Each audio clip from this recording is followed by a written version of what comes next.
Podcast, TruthSeekah's podcast. Buckle up, everyone.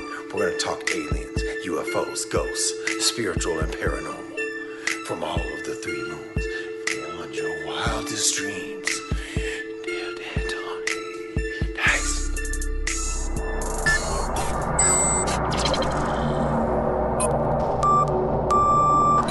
TruthSeekah and or its affiliates are not responsible for any strange phenomena that may occur during or after listening to this podcast, which may include the following: heightened senses of awareness, psychic abilities, UFO sightings, alien contact, time loss, out-of-body experiences, ringing in the ears, ESP, lucid dreaming, increased synchronicities, astral projection, telepathy, stronger intuition, levitation, miraculous healings, and or remote viewing. Please be advised to listen at your own discretion.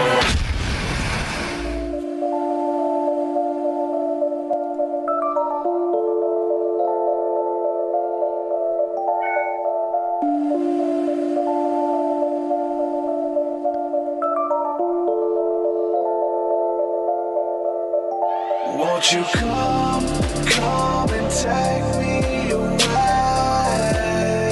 I just wanna be with you. Won't you come and take me away? To a place to walk on troubled seas, faith to stand when I don't believe. I just wanna be with you. Won't you come and take me away? I just wanna be with you.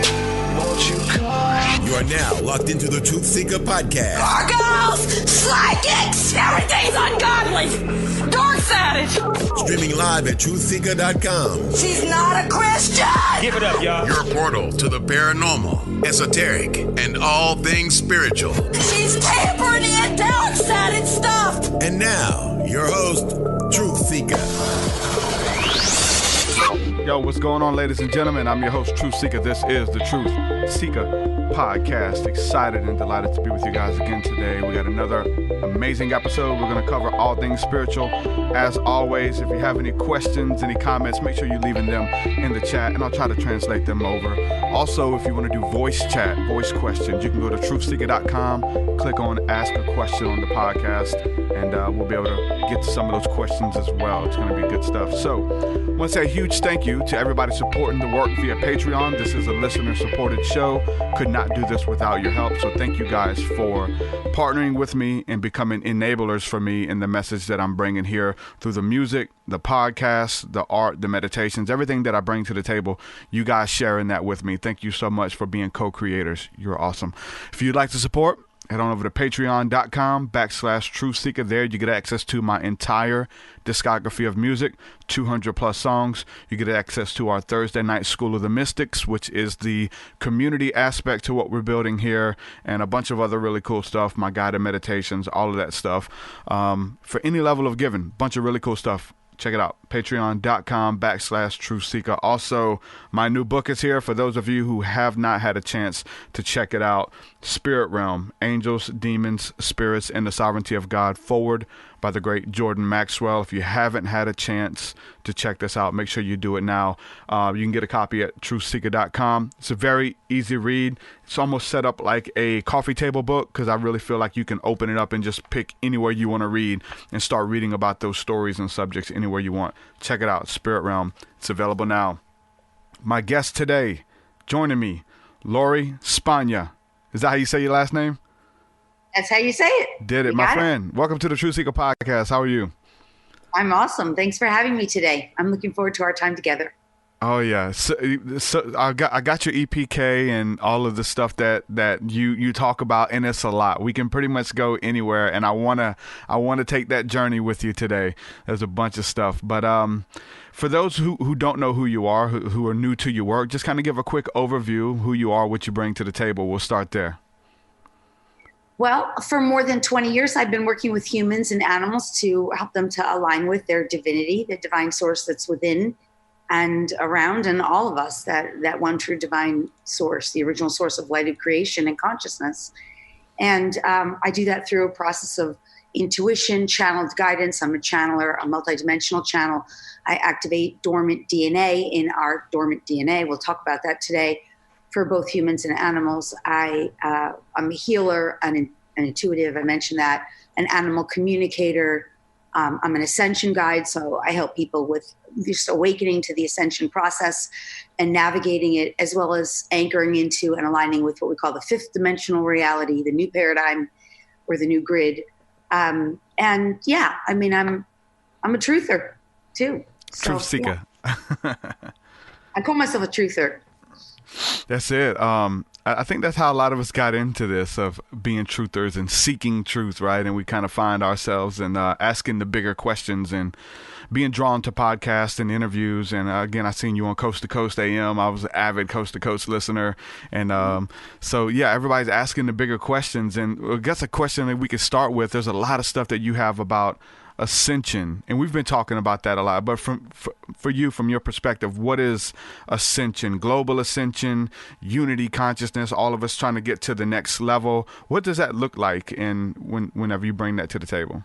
Yeah, well, to me, ascension is something that's going on globally and universally and galactically. So, and it's happening across all levels and all layers. So it's happening socially, politically, geographically, economically, just everything, personally, spiritually, physically, energetically.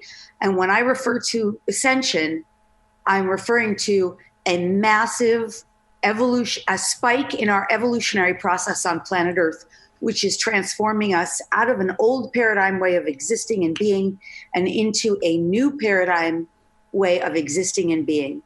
And everything about our reality, personally and collectively, is changing and transforming. Is this something new, or is this something that's been going on since the beginning, like an evolution of our consciousness? Well, to me, it was slated for eternity, because eternity is really all there is in a sense.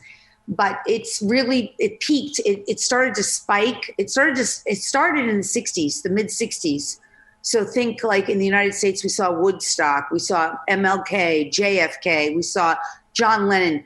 They were some of the initiators of it, but it was squashed and silenced. And then it really started to reactivate in 2011, 2012. So it went on behind the scenes sort of until then. And now it's starting to spike. It's really spiking now. 2020 and 2021 and 2022, really for the next 35 years, actually, it's going to be so obvious that eventually the whole of humanity will start to become aware. They'll really realize, like, this is just no ordinary day in the candy store. What was it for you that was like kind of started taking this stuff to the next level? Was it, I think ascension kind of is brought about through, what we call awakening. People are having a spiritual awakening, an epiphany. They start to see synchronicities. A lot of people being infatuated with star beings, aliens, UFOs. That opens up a massive door to find out that we're not alone, and that there are entities out there that are watching over us, and they're rooting for us to kind of shift to this next level of consciousness. And that right there is just so amazing. And for me, it definitely started there. But for you, where was the not the starting point, but the shift to where it was like, okay, we're shifting in the gear, we're taking us to the next level? What was it for you? Yeah, well, I never thought I was going to be an ascension guide. I didn't even know I was going to be an animal communicator or a healer. I wasn't following like a spiritual path in that sense, although I was always into it. I was always doing that stuff. I just was doing it more like, playing with tarot cards and things. But what it was the catalyst for my awakening was that my brother died about 20 years ago. My brother died of an unexpected drug overdose. And after his death, I started getting messages from him from the non-physical world. And he was like a comedian, and he was from New York, and we were from New York. And so it was sort of, initially it would be like a voice in my head that I could hear, as almost like as if he was really talking to me. And he'd say, "Hey, Law, it's your dead brother, Jeff." And it was like a joke to him because he wasn't dead. And so I started working with that voice and the connection that we were having. And I realized that he was my catalyst and my wake-up call. And that basically shifted me from my old paradigm of working like a 6-figure job and in corporate America, hamster wheel, slave driver mentality. Like I called myself a good slave, to pursuing what I loved and what was my calling, which was to be of service to animals on a global scale. That was my mantra. So I quit that. I became a dog trainer. I was hired by a guy who spent 20 years working for the United States military, training military service animals. When he was done with the military, he started his own business and he recruited me and trained me. That's where it started. And during that training, I would have to do everything on automatic pilot while I was being videotaped. And so I could then hear the dogs. And they would say, you listen to me or you listen to us and we'll teach you. I'm going to teach you. So I started learning from animals. That's where it started. But that's just the very beginning of it, the front end. What year was that? It was all pre-2011. That was like 2000, maybe 2005 by the time I became a dog trainer. Right around there. And in 2012, what was the shift for you? Well, the big shift, really. So what happened was through that, I started to get happy. So up until that point, my old paradigm looks like this. I was smoking excessively, 2 packs a day. I was drinking excessively, like 6 to 8 beers a day. I was drinking excessive amounts of caffeine to make it through the day. I couldn't sleep through the night. My thyroid was off. My hair was falling off. I was way overweight, like 60 pounds overweight.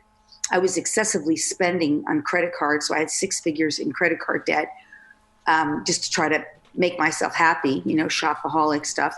I was going to doctors for help and they were pumping me up in massive doses of pharmaceutical drugs. So like everything was off. My body was off. My health was off. I was in all these addictive behaviors.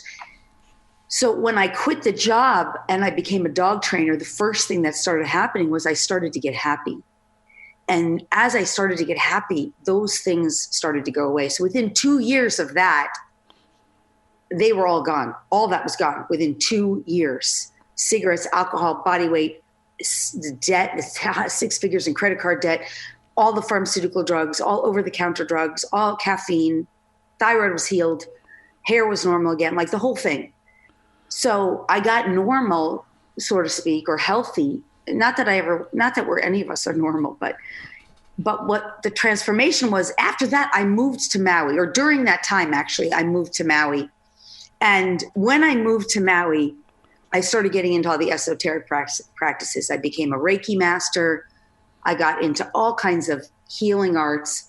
I was meditating all night long. I was studying with a master who himself had spent all of his life in the Kunlun Mountains learning about moving energy. So he taught me how to still my full and complete physicality while maintaining complete awareness, which enabled me to drop out the physical reality. And at one point, he took my awareness, the essence of me, and held it in like what you would call a ball of light, of consciousness, while the rest of me had what you would call, I wouldn't call it an OBE. I would call it a near death. But he called it like a little death, because you don't really die in a hospital, but you lose all your physical experience. Anyway, that popped me open hugely. And then through working with him and all those practices and meditating through the night, and we can talk about this more, I had a first contact induction. I call it an induction, or you could say abduction, but first contact transport on ship. And that also just cracked me open. I mean, after that, like nothing was the same. It changed. Was that spiritual or was that physical? It was, what I would call it is plasma-like, because it was a different dimension of reality in the sense that there's no physical, but I was not dreaming. I was not astral traveling. It was physical, but not physical carbon-based body like what we have. It was like plasma state.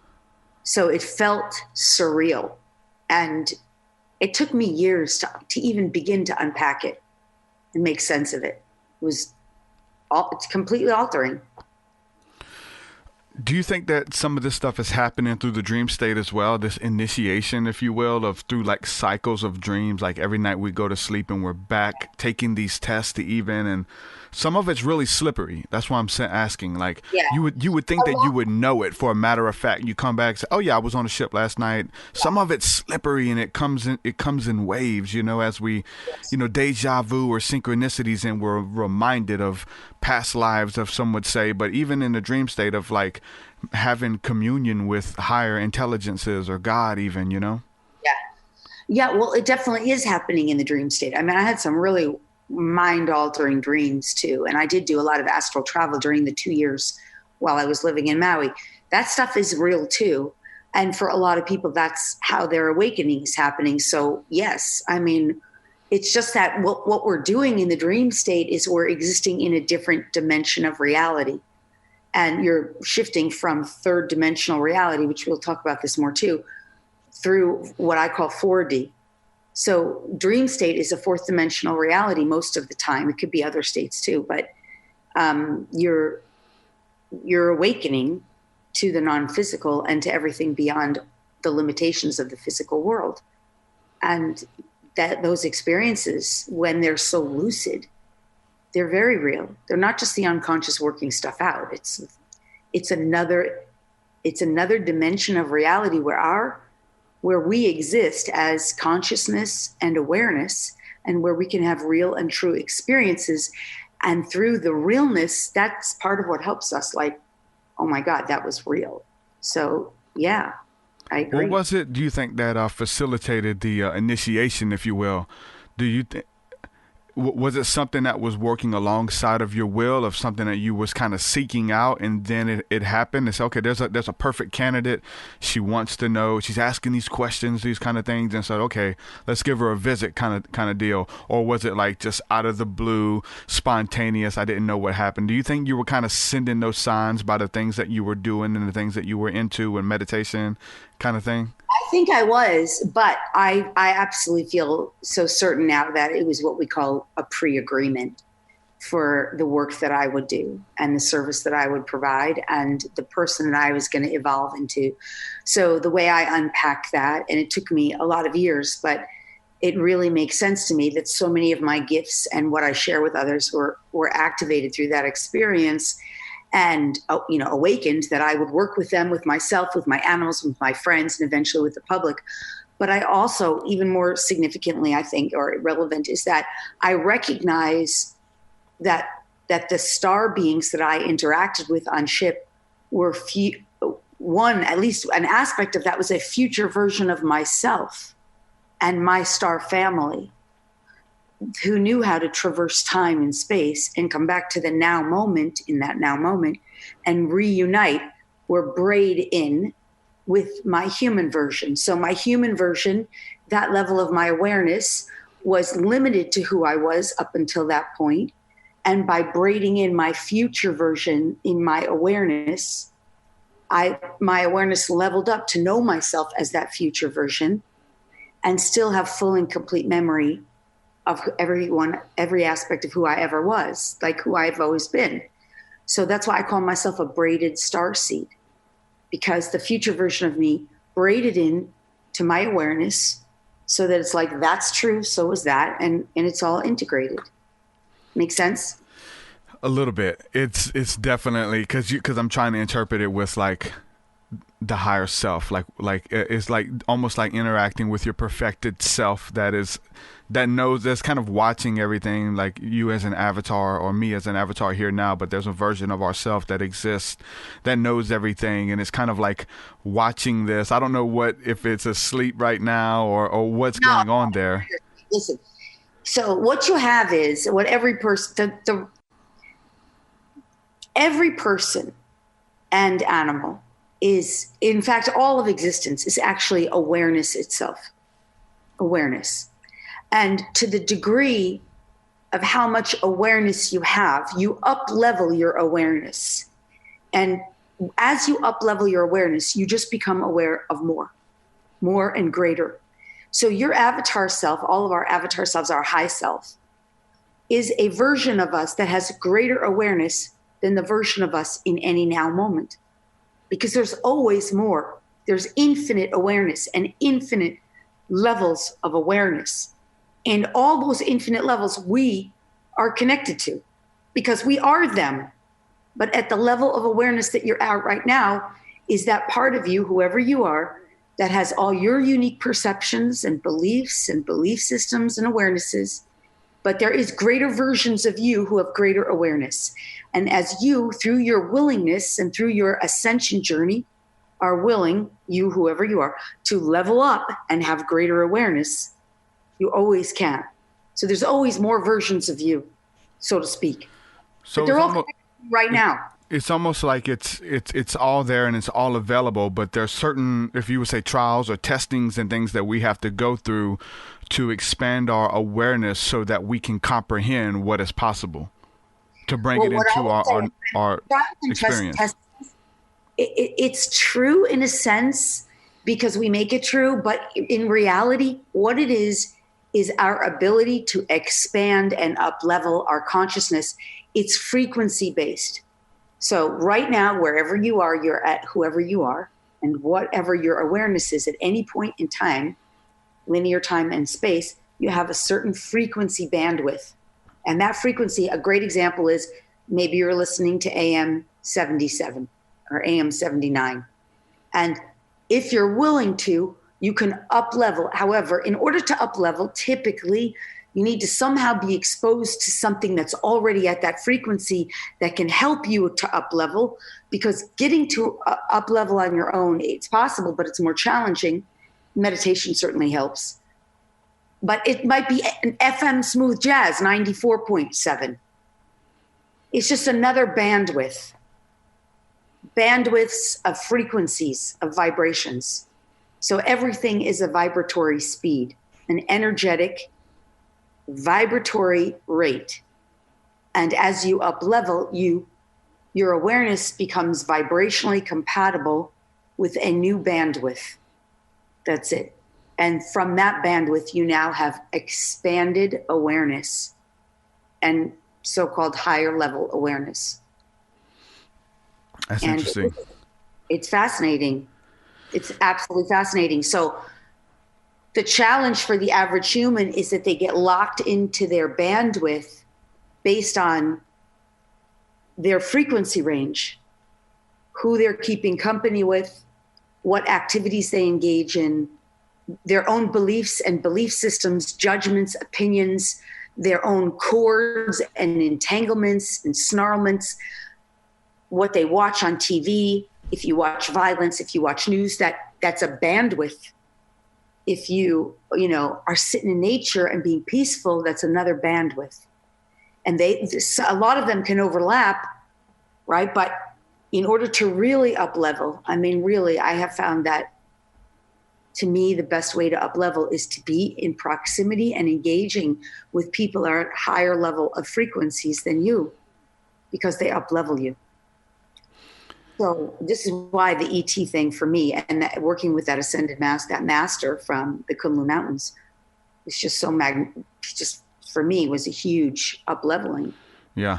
And like a practical way, they say, show me your friends and I'll show you your future, and I don't, you want to have people in your circle who are, equal or greater, you know what I'm saying? And I know we have those people who are, we learn from everybody, right? And so some of the greatest teachings come from some of those people who are, at a different level, lower. But yeah, finding those people in your corner who are rooting for you and you know what I'm saying, who believe in you, and they're not just there for what they can get from you, right? They're really there to help. Sometimes it's hard, and people find themselves in that situation where they feel stuck. That's why podcasts like this are amazing, because people are listening to this from all over the world.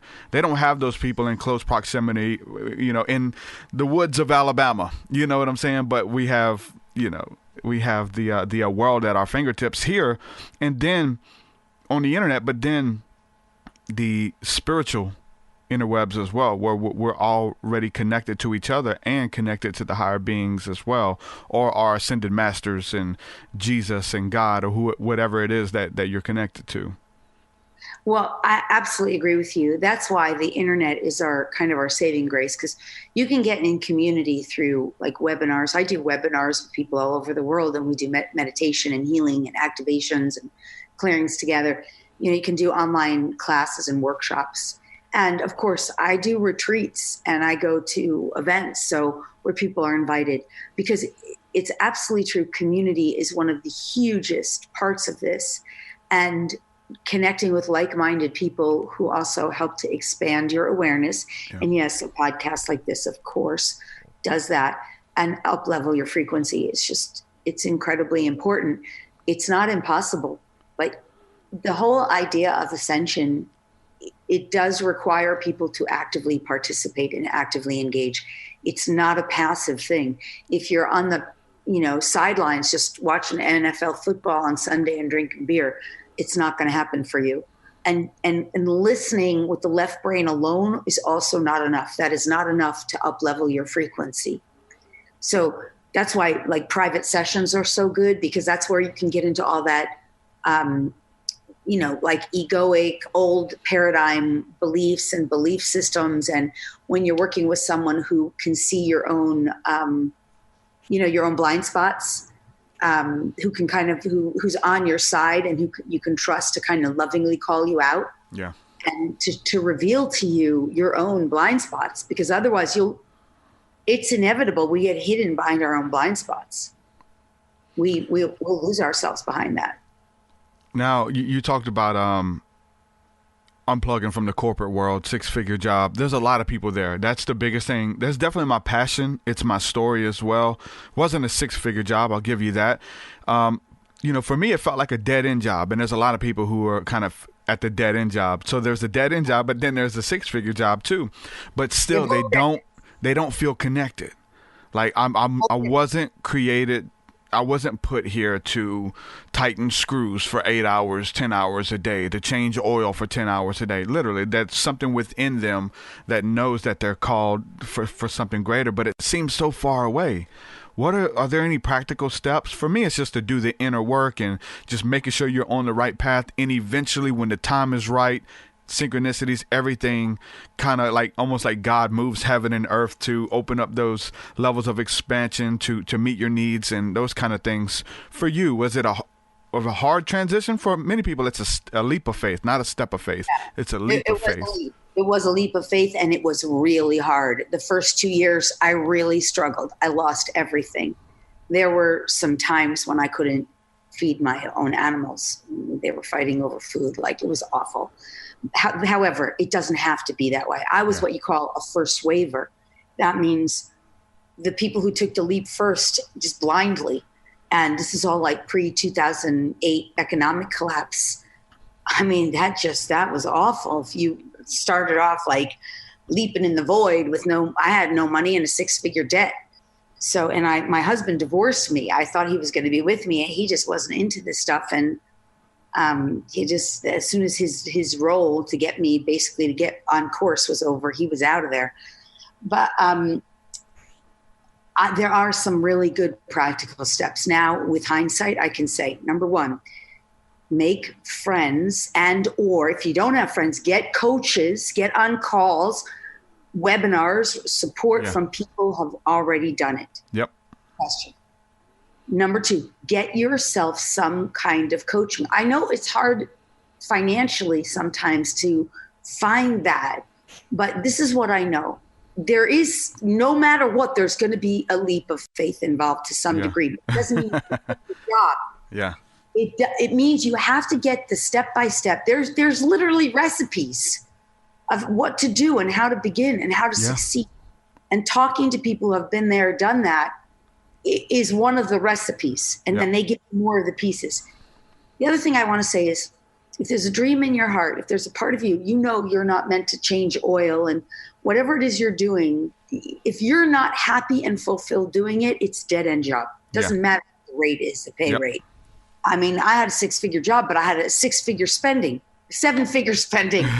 And the pay cut's worth it though, right? To be able to wake up every day and get to create and get to do what you were like formed in your mother's womb to do. And now you're doing it. You got to understand that you're not going to take a pay cut in the long run, because the universe, when you're on course, when you're aligned, the supply that eventually, by following your truth and aligning with your true desire, your mission, your joy, your purpose, service, and contribution, and following right and appropriate steps, which does mean you are working hard, but it's smart working. It's not slave labor work. Yeah. It's for the joy of the work. It's not grunt work, as we call it. You should be loving it. Even the parts that you don't love as much, it's like you're just kind of getting through that. Just a teeny little piece of the overall big picture of why you do it. Okay, all of that does pay, actually. You will make eventually in time, you will be way more abundant when you're doing it right, when you're following guidance, when you're aligning with others who are doing it already, when you're following the right recipes for success, and when you're committed and dedicated, doing it out of the joy of your heart and of service and contribution to the greater good of humanity, without harm or detriment to yourself. But let me just say this one other piece where I was going with this is that when you have a calling and a desire and a dream, it's because a version of your awareness is already there doing it. In its space, in time and space, a dimension of reality, you're already doing it. And that version of you is calling you to it because it exists in time and space. You exist in time and space, already doing it. And it's not going to happen overnight, but it will happen. And you follow your joy and you continue to do what lights you up. And you act a lot on faith, like this is what inspires me. This is what my calling feels like. And you have to have very little attachment, especially in the early phases, to the outcome. That's what I'm saying. In the early, because people want to make that transition. Like we always think it's going to be an easy transition. Like even when it's like time to have a kid, you're like, okay, I want to make sure everything's good. I can bring a kid into the world. It usually doesn't work like that. You're usually not prepared for it, but that's what makes you prepared. That's how you level up. And so we want to just like, let me quit my job and let my practice on the side be able to take away be equal to the amount of money that I'm making at my full-time job. And it usually doesn't work that way in the beginning. There's usually, like you said, a step of faith, a leap of faith. There's usually an inward contemplation, like, okay, why am I spending all of this money on this that I don't need? It's not serving me. Let me save this money. And there's choices to make. And that's one thing about it. We have to do the inner work and say, and some people want, at least early on, want the cake and eat it too. And there's a balance there. What is it worth to you to wake up and say, you know what? For me, even what we're doing right now was a dream. I'm living the dream right now. And so for me, what I was doing is like, it seems so far away, and I was pushed into it, right? It didn't come when I wanted it. I was begging for it. I was doing the research and crying over it, and all that kind of stuff. But it wasn't like an easy transition. I was pushed, and but it's worth it. It's worth doing it, man. One thing, like I started actually, even in the 6-figure job, the way I really think I started, if I go back, was that I was a volunteer. I would volunteer at animal not-for-profit organizations. And I also traveled around the world during my vacation because I did have a budget to work with, but I would travel and do volunteer work around the world with animal rescue organizations. And I loved that so much. It wasn't enough for me. And so, like when I did make the risk, take the really big jump from the 6-figure career to the, I was making nothing for dog training. I actually said no the first time. They offered me the dog training job at it was like a really low salary for someone like me living in, Los Angeles. And I remember saying no. And the moment I hung up the phone, I just did a prayer. Please call me back and ask me again with more money, please. And they actually did. And when they called me back and asked me back with more money, it was like $3,000 more or something. Wow. It's but I just went for it. I just knew I had to. It was really hard. But you also have to think about your future version of you. Who do you want to be in the future? These are gifts you get. I just did a class on this called New Year, New You. I did it at the beginning of the year for people. Who do you want to become in the future? Because what you're doing right now, it's going to get you to the same place you are right now. You have to change whatever you're doing. You have to look at what you're doing and add things to it and eliminate some things. that are going to get you where you want. And you also have to change your inner core vibration. So you have to start acting and being the frequency and the energy and the vibration right now of who you're going to become. And then you can work, like there's all kinds of things you can do. You can work with the future version of you and ask for that future version of you to guide and lead you and to instill in your consciousness and awaken in you aspects of what you need to know and who you need to be so you can line up with that. It's all kinds of things you can do. But this stuff you learn in classes, workshops, and from other people, right? That's good you say that. I've been big on that too. I've been listening to a lot of Bob Proctor lately, and he talks about, there's no need to reinvent the wheel. Find someone who's already doing it, and there's a level that I operate in. And then I have some peers. Now they're very busy, so they're not like, it's not hands-on every day, but there's some peers in my life who are operating, financially, spiritually at a much higher level. And they'll drop jewels every now and then, they'll tell me stuff. And like, we have to break free of the old paradigms, and be able, but because like once we see somebody doing it, we know it's possible. The scripture talks about like God is not a respecter of persons. There is no one reason that only Lori can do it or only TruthSeekah can do it or only this person can do it. No, it's for you too. If you apply the rules to your life, if you respond in love, you do the inner work, the doors will open for you. And to see that and be able to step up to the plate and walk through the doors of opportunity, they're here before all of us. And we have to do the inner work because it starts within. Just like before we went live, I was talking about my sinuses were kind of bothering me. You said it's a symptom of something that's going on internally, a belief system, so there's a reason why we're attracting these people, these situations, and these circumstances in our life is because we're not doing the inner work, whether it's a faulty belief system, if we believe that money is evil and we're never going to have enough and, money is time and all of these ungodly beliefs that we have, we remain limited and stuck at a certain level of consciousness. But being able to hear people's stories, how they stepped out and how the universe honored them, God cared for them and met all of their needs. There's a faith that's imparted there that what's available for you is available for all of us as well. Well, that's the thing I want to say too, is like, it's very important to realize that your version of you right now is seeing what you believe is possible, but what's actually possible for you is so much greater than you can perceive. Yeah. In the sense of the support, like that's what you were just saying. Mm-hmm. If you understand that resources will become available to you that you didn't know you had, support will become available, financial, like there's a caveat here I do need to say, and I'll say it, but I would have failed in my first 2 years. I would have failed. But my dedication, like all I knew was like, I did have a big why. My big why was to help animals on a global scale. And my other big, and I didn't understand humans were part of that in the early days. And my other big why was I never wanted to go back to corporate America ever again. Like my mantra, I used to say it out loud, I would die before going back to that. I would sooner die than go back to that. It was, for me, horrible. I was fired 7 times in my career. Just like, that's not a message that you don't belong there. And I was really good and smart. It's just not what I was meant to do. Yeah. Right? It's part of my journey of realizing like you don't belong in that paradigm doing that work. But my point is that, and I have no shame about that because I'm like, I'm not carrying shame. I've cleared and resolved that stuff. It's not easy to shame me anymore.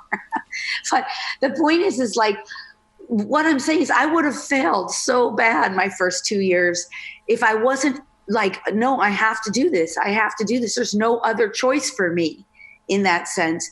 And so resources started to become available. So this is what I'm saying. Even if your first move is to hire a coach or to commit to a program or to hire someone who's going to support you on this journey, who you really resonate with and you really get that they're in your court and they want to see you succeed.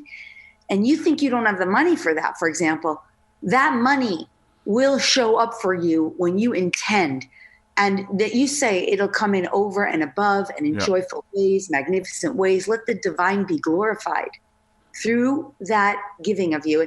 You do have to be in alignment with that. So this was the caveat I was going to say.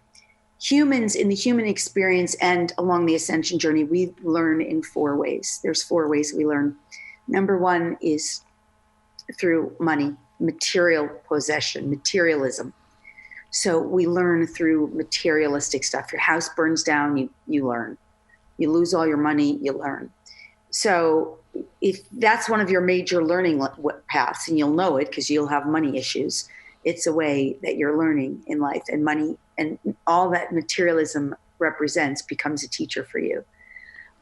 A second way is through health issues. So physical issues and health crises, the body and all of its health related issues is a teacher for us. So, and of course you'll know if you have that, if you have health issues. Me, myself, I never have health related issues, thankfully. And I'm very physically healthy. And I don't have money issues, although there have been times when I did. I've resolved them. The third way we learn is in relationship. So we know that we're learning if we're challenged in that way, if we're challenged through relationships, and our relationships become our teachers. And in that case, even our worst so-called enemies are our greatest teachers in that case. And you know, if you have that, right? And then the fourth way is through our connection with the divine. And even if you're an atheist, then your connection with the divine is your science. You've made science your religion, and you'll be learning from that perspective. But nonetheless, that is a way of learning. And the more spiritual we are, the greater our capacity to learn through that avenue. For me, that's been a major way of learning in this lifetime, both science and spirit, because I love quantum physics. I love taking that stuff and translating it in layman terms. Okay, what is the point of mentioning this? That if you're trying to make a shift in your paradigm and you recognize those things as your teachers, you will be able to receive and translate and transform your experience greater. And while you do require money to some degree to make your ascension, if it's one of your major teachers, let it teach you, is what I'm saying, because it's going to be part of your journey anyway. It's huge. It's huge. In whatever level of consciousness that you're able to receive, you'll be met at. Your needs will be met. I know people who on every realm of the spectrum. I know homeless people who their prayer is, Lord, they don't want a job. They don't want to be in corporate America. They're good doing this. That's what they do. They've signed a vow of poverty. They don't owe anybody nothing. They travel. But their prayer is to be met for their food, and they'll find a ticket on the ground that gives them a free burrito. And that is God, the divine source, answering their prayer, feeding. And they got so many testimonies and things like that. And they're homeless. And then some of us are like barely getting by. And we have, hey, I have my $300 bill was paid, or somebody paid it. The same level of faith that it takes for the homeless person to be met is the same level for the person who's barely getting by. And it's the same level of faith for the person who is signing, a lease on a new building to start their yoga practice, right? It meets us where we are. This like consciousness, like if we have our hands out, it's able to feel it. It's not any greater faith. It's the same, but it's your level of belief. And so many of us have to be proven. Like many of us have to see what it's like to be barely getting by, or even being homeless. So we have this contrast that we're able to kind of judge it by. But it works at every level, of faith. And I don't think it's any different for like signing of asking for assistance of paying a $500 bill versus a $5,000 bill. It's a level of faith that you're going to be met. Your needs are going to be met as long as you're on that path and you're doing what you're supposed to do. Yes. And also just to understand that it really is true when you're talking about money, abundance, prosperity, the divine is infinitely prosperous with unlimited resource. And it's only our perspective and our belief systems and our unconscious beliefs and ideologies and judgments and opinions and we've been really wired into poverty in our reality. We've been wired into lack and that's the old paradigm. The old paradigm is lack and limitation, not enoughness. And that's all misbelief. That's not even accurate or true, because once we start leveling up and aligning with the divine, we recognize there is infinite resource, infinite abundance. we also have to clear out like programs and belief systems, et cetera, of competition and greed. That stuff is old paradigm. Yeah, for the sure. idea that there's just some for me and not for you. Like there's not enough to go around. It's just old paradigm. A lot of people grew up like that in like a household full of siblings, like literally food. There was not enough to go around. I remember, you know, with my brothers and sisters, like whoever woke up the earliest got the food. Like you had to wake up, and so we would try to wake up early, eat the food, and go back to bed because there wasn't enough food for everybody. So that there's a lack and there's a scarcity of resources, and if you don't eat it, if you don't consume it really fast, you're not going to get any. Even if you're not hungry at the moment, you ate because it was going to be gone. Like those weird, like subconscious. I see myself sometimes like. Very rarely anymore, but I'll buy, like, if the grocery store, I know, like, one of the things I love is organic dried mangoes. And they sometimes will go for months with no sugar. They'll go for like weeks without buying them. So then when they do get them, I'll get like 12. And that's coming from like a scarcity lack. Like they won't be there when I need it because they haven't been there when I needed them or wanted them. I don't like when I do that because I'm like, I don't need 12. Now they're going to sit in the cabinet. And by the time I'm ready for the 12th one, there'll be more in the store. But I get that. Look, this is a good time to talk about old paradigm, new paradigm. Let's talk about this because this is a critical part of the ascension and awakening process for everybody. And it is a critical part of your success in life, whether it's career, your mission, whether it's health, happiness, well-being, whatever it is, it will be linked in to shifting from old paradigm to new paradigm. All of your challenges exist in the old, what we call the old grid or the old paradigm or third dimensional consciousness. All of them. Every challenge you have, whether it's money, friends, career, success, happiness, health, well-being, love, romance, it doesn't matter. On and on. It is, your problems are linked into the old paradigm. Your solutions are linked into the new paradigm. So let's understand when we're talking about old paradigm, I'm talking about third dimensional reality, which is the reality we grew up in and the reality that you're just speaking of now, where you're referring to not having enough food. I mean, that's exactly old paradigm. Old paradigm is fear-based. It's lack and limitation. It's left analytical brain. It's outer authorities have power over you, whether they're teachers or doctors or lawyers or government officials or conspiracy. That's, all old paradigm. Everything we give our power, even our body health issues or money, if it has power over us, even your astrology, even your guru, if you're giving your power away, you're living in the old paradigm on that particular theme. And you're always overlapping because the moment you have an epiphany, you shift into the new paradigm, which I'll explain better. But you shift into, you're moving through 4D and into 5D. But so there's overlap, there's back and forth. It's not linear. But you first have to understand the old paradigm is the old way of existing. And it's where we are functioning from 10% or less of our consciousness. We're only using 10% or less of our brain in a conscious way. 90% is unconscious. And everything that's going on in our lives, more or less, is dictated by our unconscious, including all of these beliefs and belief systems, entanglements and snarlments, unhealthy relationships, sabotaging patterns, self-sabotage. I can go on and on and on. That's old paradigm. And it's where only the physical reality is real.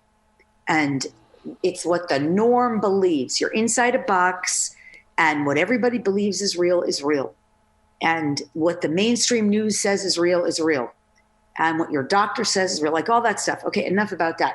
Now, as we start to wake up, we start acknowledging the non-physical. And the non-physical includes things like thoughts and belief systems and unconscious programs and unconscious operating systems. It includes angels and light beings and ascended masters that we can have real conversations with and real engagements with. It includes starting to realize there are extraterrestrial friends and sometimes who are more, perhaps not as benevolent minded, maybe they're malevolent. It includes astral travel. It includes awakening in the dream state and a gazillion other things. On and on, right? You could play with ghosts if you want. You could play with entities. You could play with demonics. but that's a very low end of that spectrum. You want to move into the higher end of the spectrum, right? Okay, but you're waking up to the fact that the non-physical is real. That's 4D. Yeah. And you start traversing that and realizing I have to change my own beliefs. I have to change my own belief structures. I have to shift my paradigm. I have to start becoming conscious and aware. It matters who I hang out with. It matters where I go, what I listen to, what I watch, what I do. You start taking responsibility. You start reclaiming in the early phases your sovereignty. I want to become sovereign, because in here you're not sovereign. You're not liberated. You're in the hamster wheel. You're trapped in a box, in a paradigm. You're a slave driver, whatever. So you start claiming your sovereignty and your liberation. You have to claim it. You have to actively engage. You have to really start digging deep into that unconscious. You have to clear your own programs, your belief systems, etc. That's that fourth dimensional realm. And while you're doing that, you're having epiphanies. You're like, wow, I just didn't realize this. Wow, this, that. Oh, you're waking up. You want to talk more and more with people who are already awake, because you realize they have answers and solutions that you haven't yet discovered. And they also, when they're in your frequency bandwidth, realize you have solutions. You're starting to wake up to things that they don't necessarily have. So you play with each other and you shift back and forth and through. But the more and more you wake up, you start realizing I can bend time. I can change time. I can work with angels. Angels will help me. I have my own angels and guides. I have my own higher self. I can get guidance. I can follow my guidance. On and on. I can talk to Jesus in a real way, ascended masters, on and on. You're anchoring in 5D. You start realizing how much meditation is of meditation and nature. You start craving healthier foods and healthier food substances because you're becoming lighter. These are the changes that start to happen as we up-level and shift. And then we start anchoring into this new fifth dimensional paradigm. We want to be of service more. Our new frequency bandwidth is about joy, love, peace, happiness, service, contribution for the greater truth. We care more about truth. We care more about expanding our level of truth and awareness. All right, I think I made my point, but that makes sense. Yeah, heck yeah. And I want to ask you too, because I like it. There's something about it for me when the supernatural becomes natural, right? And I know like our life is the manifestation of what we believe, right? Whatever we're doing in the wake, it proves what we believe. Our money, our spending, our reality proves what we believe, and if it's real, and our situations and circumstance. But for the supernatural, the star beings, the ETs and things like that, have they ever crossed over for you? Have you ever been able to see them physically manifest, or has it always been an inner knowing, dream state type relationship? Have they ever appeared or shown up as, ships that come down over the house and things like that? Have you ever seen them in physical reality? Well, first of all, that abduction was physical, but it was like plasma. But I saw that ship in Maui. It dropped down and it went up. It was like a vertical drop down and up. And as I engaged with it, the ship that I had my first transport. And so you said plasma was just like a living that ship? Was a light in the sky. My state, in order to get on ship, to be transported, was like plasma. But that ship was a light in the sky. And at the time when I was living in Maui, first of all, I had worked in the satellite television industry for a lot of years. I know what a satellite looks like. It was not a satellite. And also it was 2:00 in the morning. And at that time, this is like 2005, I think, 2005, 2006. At that time, there's no airports open at 2:00 in the morning. The airports closed at 9 p.m. in Maui. So I saw this ship going up and down, and as I engaged with it and asked it to be more pronounced, if it was really a ship, just out of inquiry, not like skepticism, inquiry, like show me it, the movements became more dramatic. It was engaging with me. But that said, I lead crystal journeys to Arkansas every year. We go digging with the crystals because the crystals are time capsules, and they help us activate our dormant DNA, and they have tons of information available for us.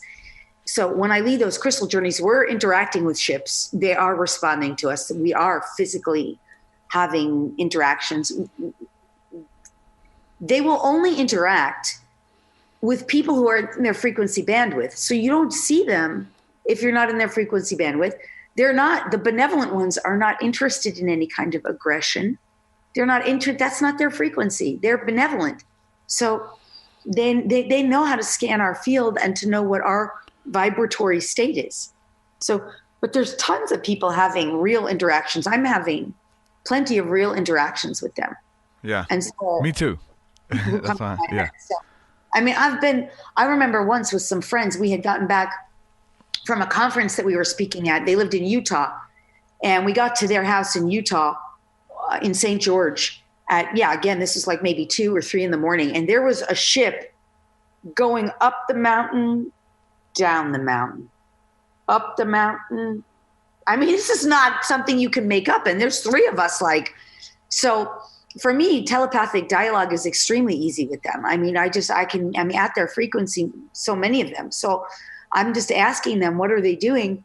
And they're surveying the land in that area to find what is the resonance, the frequency, and can that land handle more? Because they basically want to elevate the frequency of this part of the earth.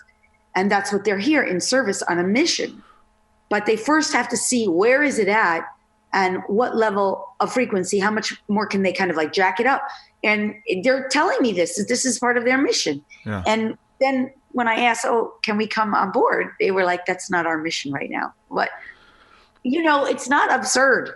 Let me ask you this, though, because I like to talk to people about the voices and what it sounds like. Telepathy, telepathic communication is a big thing, especially with the ships, and then the spirits and Jesus and the Holy Spirit and God. They all speak with a still small voice, is what we describe it as. Is there a difference in the sound of the voice? I know you said you heard the voice of your brother, and then you hear the voice, if you will, or just the impression, if you will. I don't know how you want to describe it. Does it sound similar? Does it translate similar? And you have to discern who the voice is coming from, kind of thing? Or do they sound different? Okay, that's this voice and that's that voice. Is it that easy, or how does it sound when it comes through? Well, it's definitely, in some cases, it will sound like the voice of the person or the animal, but it's always a resonance. And the ones I work with regularly, I know them. So I just know their resonance. It's kind of like, someone, your extrasensory abilities come online. Yeah. That's part of making the shift. So as they come online, the resonance. It's a knowing. It's like an inner knowing already. It's like a discerning. And also with my channeling, because now in my channeling groups and my DNA activations and speed activation calls, I get so many beings. I mean, we have so many beings from so many realms. They just come through because they want to communicate and interact with us. They want to help us. And also because it's part of them up-leveling. They're learning from us too. Believe me, they're expanding their consciousness through our experiences. So in any case, through this, I've learned to make them identify. You can't speak through me or come into this circle and have a voice unless you identify. Yeah. So, I mean, it's part of psychic development. I've taught this in my psychic development classes, where you just say, you have to tell all beings, identify yourself. Otherwise they don't. If you hear a voice, who are you? Identify, state your mission. If it just disappears, then they have no business with you, no real business in that. And then it's not a worthy voice anyway. But almost all of them will immediately identify. In fact, all of your ascended masters, and in my experience, the star family races who are benevolent almost always identify first. They'll say, we are Palladian. Jesus here. The divine goddesses, Mary Magdalene, they all come, and if they'll represent themselves as individuals, but sometimes you also can see them if you're very clairvoyant. So a lot of them, I just see them and I know exactly who they are. So it's what we develop and cultivate as we learn it. Yep. I'm with you. I love it. Got a question here from the chat. It is awesome. I got to say, it's awesome. This is a question here from that came through on the messenger. You got time for a question? Yeah, love it. All right, here we go. How you doing? This here is Brother Wayne. I'm calling from Shreveport, Louisiana. First time caller, long time listener. I want to ask Lori a question. Do you believe the aliens are demons? I believe the Bible calls them demons. Do you believe what the Bible says calling aliens demons? Demon spirits. I'll take the question offline. Thank you for the call, sir. Yeah, thank you so much, Ryan. I would say, in my opinion, I would not categorize them as the same, although they could be. But I don't play with a lot of demons, and I really never have. My experience is that demons are voices that typically come into your head. They're not just voices, but you will know that you're around them because they'll come into your head and say things like, drive this car off the cliff, jump off that bridge. And they're just menaces that have no real positive contribution whatsoever to make. And they are evil, with evil intent and intent to cause harm. Extraterrestrials, in contrast, by definition, according to what I know, is that, and have experienced, is that extraterrestrials are planetary beings from other planets and stars in our galaxy and other galaxies and universes. So they have various agendas, and many of whom are very benevolent with benevolent agendas. So that is how I define it and understand the difference between the two. And that's my. So I guess it comes down to intentions, right? The intention of the entity. If it's a something that has malevolence. Yeah, intent, then it's probably a lower level entity, Intent to cause harm. Demons. Some people would call it a demon, depending by on. definition, a demon has intent. In my opinion, by definition, a demon has intent to cause harm. And you really do have to understand. I say you have to understand, but in my opinion, is that they just like everything is a frequency bandwidth. So that is a very low level, very dense, very heavy bandwidth.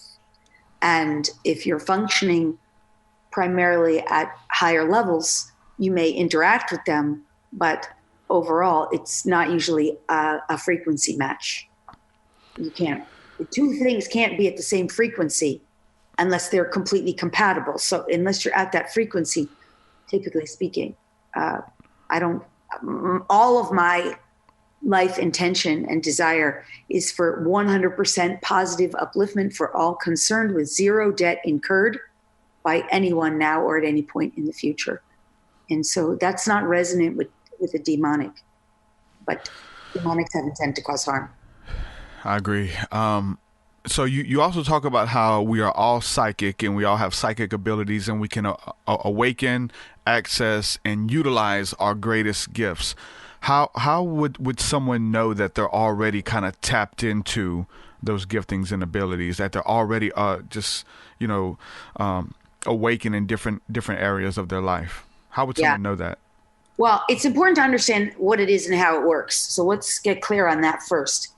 In the old paradigm, we're only using our left analytical brain, and we're primarily only using two brain waves, a beta brainwave, which is like active and engaged and alert, and a delta brainwave when we sleep. If the old paradigm, if you do any light meditation or if you really chill out in front of the TV, you might get into an alpha brainwave. The alpha brainwave is a brainwave that just says yes. So it's very important to be careful what you watch on TV because your brainwave will just take it in. But in the new paradigm, in order to be telepathic and psychic, you have to activate a lot more of your brain capacity and a lot more of your extrasensory abilities. So let's understand, in the old paradigm, the foods we eat shut down our master glands, which are one of the first things we have to activate. A pineal gland and a pituitary gland are master glands in the center, kind of rear of the brain. They are shut down by, do you know what they are? Fluoride in the water. So they're completely calcified. Fluoride in the water, artificial sweeteners, sugar, white sugar, any genetically modified foods, fast foods, McDonald's, all those fast food chains, they have nanotechnology in them that's already known. So they'll shut down any artificial food substances, which are primarily on the grocery store shelves. So that calcifies the pineal gland and the pituitary gland, which are master glands, also known as the third eye. That has to be completely decalcified, which of course, when you're working with someone who's done it, who knows how to do it, it's easy to do.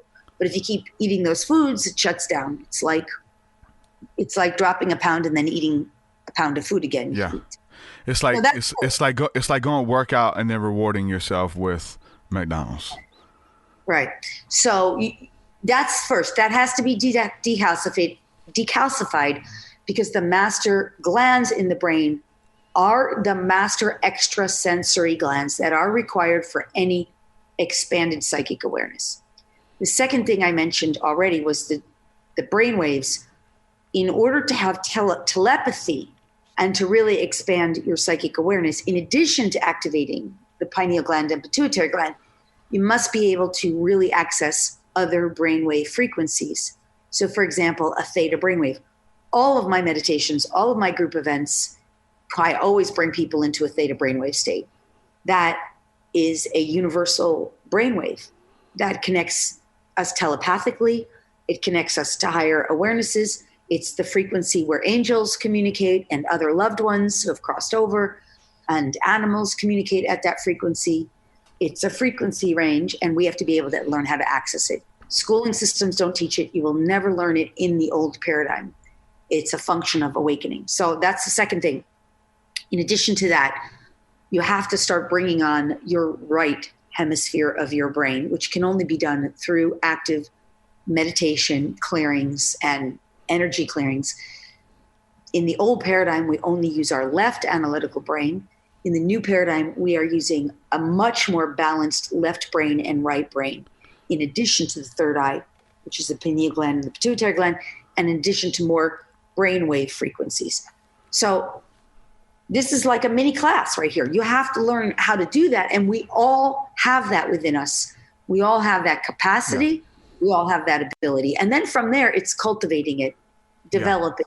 Because you can start getting images and things. And if you don't know what they are, like what's a red ball? To someone, a red ball is a red ball. To someone, a red ball is the chakra. To someone else, it's a ball of love. To someone else, it's a pool of blood. What does it mean? And how do you translate that information? That's part of development over time. And just like you don't expect to build your muscle overnight in a gym, you wouldn't expect to become a psychic overnight. It's not a pill. It doesn't work overnight, but it does work, and we all do have it. Yeah. I did an article and named it, "No Need to Open Your Third Eye. It's Already Open." Right? So people think that they're going to do like one meditation and their eye is going to open. I believe that we're born with it open, right? But there's things that, through the food and indoctrination, hey, that's just your imagination. Don't entertain that. Those kind of thoughts that come in, and I don't think we really close our eye. We just kind of forget how to use it. And when there are techniques that we can do to awaken it, to become better at it, like a muscle, right? We begin to work it out, and just knowing that it's there is huge. But learning how to do it and then cultivating it, like you said, is two different things, because there's so many people listening who listen to podcasts like these. They watch documentaries, they read books and all of this stuff on how to do it, but they never put it into practice. Like they have all the knowledge, they know about esoteric wisdom and UFOs, they know all of this, but they don't have any practical experience because they're not spending time in meditation, they're not spending time in prayer, and they're not doing it. They're just like on this wisdom or knowledge base, reading as much as they can, studying as much as they can, and they never put it to use because they want to get to the real essence of maybe the greatest teacher, who is telling me the most truth. They want to find the right place so that they can start functioning in this stuff. But things change when you go ahead and start putting it into practice, what you've already learned, right? Yeah. Well, also what I would say, what you were referring to, I would call that the grass is always greener, which is an unconscious program. Always. Yeah. You think something's better out there rather than right here within. But the other piece I would say about, like, you have to be willing to play with it and completely think you're crazy, and you will have people call you crazy. Yeah. And you have to be willing to be wrong at it. Like, I'll never forget one of my earliest psychic readings that I did. I was starting to get good at it. I was starting to kind of believe in myself. But at the same time, I didn't have, like, I had maybe a year or two of practice. And maybe it was a year, I don't know. Anyway, I was in a bar and I was with two girlfriends. And I was like, okay, who wants a psychic reading? And one of the girls said, yes, I want one. So I just start giving her all this information. I'm describing her bedroom. I'm like describing like this guy and like all this stuff. I didn't know anything, right? I'm just telling her, here's what I'm getting. And I'm like, does this mean anything to you? And she's like, nope. She kept saying, nope. And I was like, gee, I don't know. I've been pretty good at this lately. I don't know why I'm getting everything so wrong. And we go home. It's the end of the night. By the way, I was a little buzzed at that time. I had gone a long time without any alcohol, but I remember that night I had one beer and it got me a little buzzed. I was in a bar of all places. And we go home. I think nothing of it because I was willing to just do that. And the other friend calls me up and she says, I couldn't say it there, but everything you were getting was me. Yeah. Everything. Yeah. Now that is so funny, right? Like that's such a good example of someone who's kind of experienced. And obviously her frequency was just what I was picking up on. The other woman was either more denser. I wasn't tuned in on it, whatever. So in that night, I went home thinking I didn't take it too seriously. Yeah. I didn't get up about it, but oh well, I guess I was wrong. That's how you develop those kinds of things. I wasn't charging any money. They knew I was developing it. I was willing to make a fool of myself. Yeah. And you do it at first for fun and for free. You do it like, okay, I'm developing this. I can't promise anything. I can't say I'll be any good at it. And you don't make it hinge on someone's life or death. Yeah. Yeah, I learned how to do it in the church. We practiced the prophetic and hearing the voice of the Holy Spirit and kind of relaying it, discerning what was going around, what the person was into. And like during prayer, we would get impressions, and the weird thing is sometimes when it's deep stuff, like you said, they're like, no, they deny it. You're like, hey, is there an affair going on? And their wife is there. No, there's no affair. No, you're off. You're totally off. And then later on, you find out that it was legit. Or many times you never find out because they're trying to hide it, and it's like, man, I was off. I was judging this poor fellow, but it's really something that was legit you were picking up on, but they would never cop to it in front of everybody, Right. And that does happen. Well, it's even harder when you're dealing. For me, I know what I get is real. Like I've been doing it long enough now. I know what I get. I know. I'm beyond. Like I'm so far beyond. When I'm getting something that I know is real, true, right, and accurate, I already know how to test it. I know how to validate it. Yeah. All with the higher realm. So if someone's not getting it, it's because they're so unconscious of it. I'm picking up something that they're so unconscious of, it doesn't even make sense to them. Those for me are typically not my clients.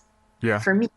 Because that means if I'm picking up something that they're too, you have to convince them almost like. I'm not interested in convincing. Yeah. I'm not interested in debating or arguing or convincing. I'm interested in being of service and contribution to help and to support. So if they don't get it, then I'd rather them go to someone that's maybe going to give them less, but at least can help them. I just know my people who come to me are really, really want some dramatic improvement. Yeah. They really want to up level quickly. They want to advance. They want to grow. They're willing to look at their own shadow. Yep. We have to be willing to face our own shadow to get anywhere. Otherwise, you're just hanging out in the shadow, in the dark with everybody. I found that to be, and I've had this conversation with a lot of people, the fact that being able to charge for a session, right? If you want to book a private session, an hour, different things that you offer, when someone's willing to pay for it, to pay their hard-earned money to say, hey, look, I need help with this. I need answers. For me, it's like an act of faith that just lets you know, look, this person means business. They're not just some free person. Hey, you know what I'm saying? Come to me, show me what you got kind of thing. Because you get those people. Oh, I didn't want it. It didn't work for me, that kind of thing. But when someone's like desperate, They're willing to pay. They want to book a session with you. Like, the work is almost already done. You just have to be there to facilitate the energy, drop the wisdom, drop the knowledge, and be able to impart it to them in a way that they can understand it, help them see things about themselves that they're not able to see at the moment. For me, it's made the work a lot easier when people come to you on like a one-on-one basis. Yeah, that's beautiful that you say that. I want to tell you that you're at a point already where you do not need any more people who are skeptics. So start respectfully requesting and respectfully commanding that they no longer come to you. You don't need that. Well, I think that's something that people, when they first put themselves out there publicly, because then everybody's a skeptic on Facebook, my family, those kind of things. And so so a lot of people have to kind of cross those barriers to step into the healing ministry, if you will. And hey, I'll do a session, and it's like I still feel some type of way about it sometimes, because I'll put it out there and people will scoff and mock and scream. People will message me, and it mess with me, right? They message me, hey, how much you charge for a session? And then they screenshot it and share it in their groups, and TruthSeekah's charging for a one-on-one, his time is valuable, all that kind of stuff, And so a lot of people, they're scared to put themselves out there, Mm. Well, the reason I said that about you don't need the skeptics is that I personally have found in my storyline, like in the work that I do, I'm here to be of service and to do my best to facilitate. Really, my primary missions are, in a sense, to alleviate suffering and to up-level awareness and consciousness. That's how I see it overall, like if I were to define it that way. And so a skeptic, it's not really alleviating suffering to me. It's more like, if you're still skeptical, then I'm not your girl, because I'm going to deliver something that's just of such high quality and is based on a lifetime of dedication and commitment and desire, sincere desire to improve the quality of your life and to help you and your animal, and your loved ones. And so if you bring your skepticism, you're not bringing your A game. You're not bringing your best to me. And that's just a block. That's the way people block themselves. It's old paradigm programming, and it's a very low level consciousness in a sense. And I don't mean that in a disrespectful way. I just mean that when we dedicate ourselves, like I am in service to the divine, really. And it's never me. It's me getting out of the way. Yeah. And allowing the divine to use me as its vehicle to support and assist that human or that animal. And so if someone's going to bring their skepticism, they're just being disrespectful to the divine, in my opinion. So I understand that exists, but it's an old paradigm game, and I'm not playing really in that game anymore. So it's up to everybody what's right for them and what they choose. And there is no judgment on what anyone chooses. I just know, for me, I really have always wanted to help in the highest and most benevolent, best way I possibly can. And that means if skepticism is in there, it's really not serving anybody, and it's a waste of their money because it will block them. Yeah. I don't think, I mean, there's been some of those clients that I've had that, like, I say some, I know one in particular. There's been a couple, I mean, everyone's story is unique, right? Everyone's different, but there's been that person, like, I've went to all of these different people and nobody can help me. I gave all these people my money. Now I'm coming to you. Can you do it? And it's like, yeah. But that's not skepticism. That's desperation. Yeah. But I'll say this. So you have to get past the part of some people like to hold on to that thing because their identity is found in it. Like in that hurt, in that, misfortune, in that death, in that separation, like their identity. So to help them let that go and find out who they really are, it's a big step. And some people, even though they say, hey, look, I'm trying to get help, but nobody's helping me, it's because they really want to hold on. They don't know how to let it go, Well, or also the other reason I think that we often hold on to things is usually because the gift, like I see everything as an unopened gift, like every problem, every challenge, every disease, it's all unopened gifts. So it's places or experiences where we've lived out of alignment with the divine and out of harmony with our own divinity. And so there's this gift that's waiting. And the reason you can't let go of the so-called problem or challenge or whatever it is, or dis-ease, is because you haven't discovered or revealed the gift yet to yourself. And so whoever those people went to, it just means those people either weren't their right person or couldn't help them open or unwrap that gift, or weren't able to discover it. So like, for example, if we go back to the earlier part of like sinuses, this just means this is a perceived block. You're never blocked from the divine, but it means you have a perceived block right in front of your face that somehow you, whoever you are, perceives yourself to be blocked. And why would you put a block there from your own self? Well, there's some kind of gift in there that's going to further advance your growth, but that block is serving you right now for some period of time until you can reveal that gift to you. So anyone can start asking, like, what is the gift behind this? Or what are the gifts? And what is the higher awareness? Because again, it's all frequencies of awareness that we use the word higher as a relative. You know, the lighter awareness could also be just as valid, or the awareness of the divine that will reveal these gifts to me so that I can be free from this perceived block. Now, just by asking that is going to shift the paradigm and the experience. But a lot of people don't know how to ask something like that. And it doesn't make them wrong. That's part of the learning and awakening journey. Yeah. I mean, we've heard it said that when one has a disease, it's a dis-ease in the body. And I've always had these weird downloads to when, like, I would come down with, whether it was the flu or getting really sick, it's because I need the downtime. And my body's like, slow down. I'm going to shut you down because you need to unplug. And it's like my body is crying out for me just to unplug and to reset and to lay down and do nothing. And it's almost like my body would naturally go through this. Even the cleansing of not eating, like, because when you get real sick like that, you don't eat for a day or 2 or 3. And it's like this, your body's wanting to fast to get the toxins out. It's like, look, you're going to feel good after this. I know you're not doing it on your own, but you need this. And I always feel amazing, reset. But going through it, it's like a natural progression that the body goes through, and it's calling out for these things that we've been ignoring. And then they come to the forefront through a dis-ease in the body.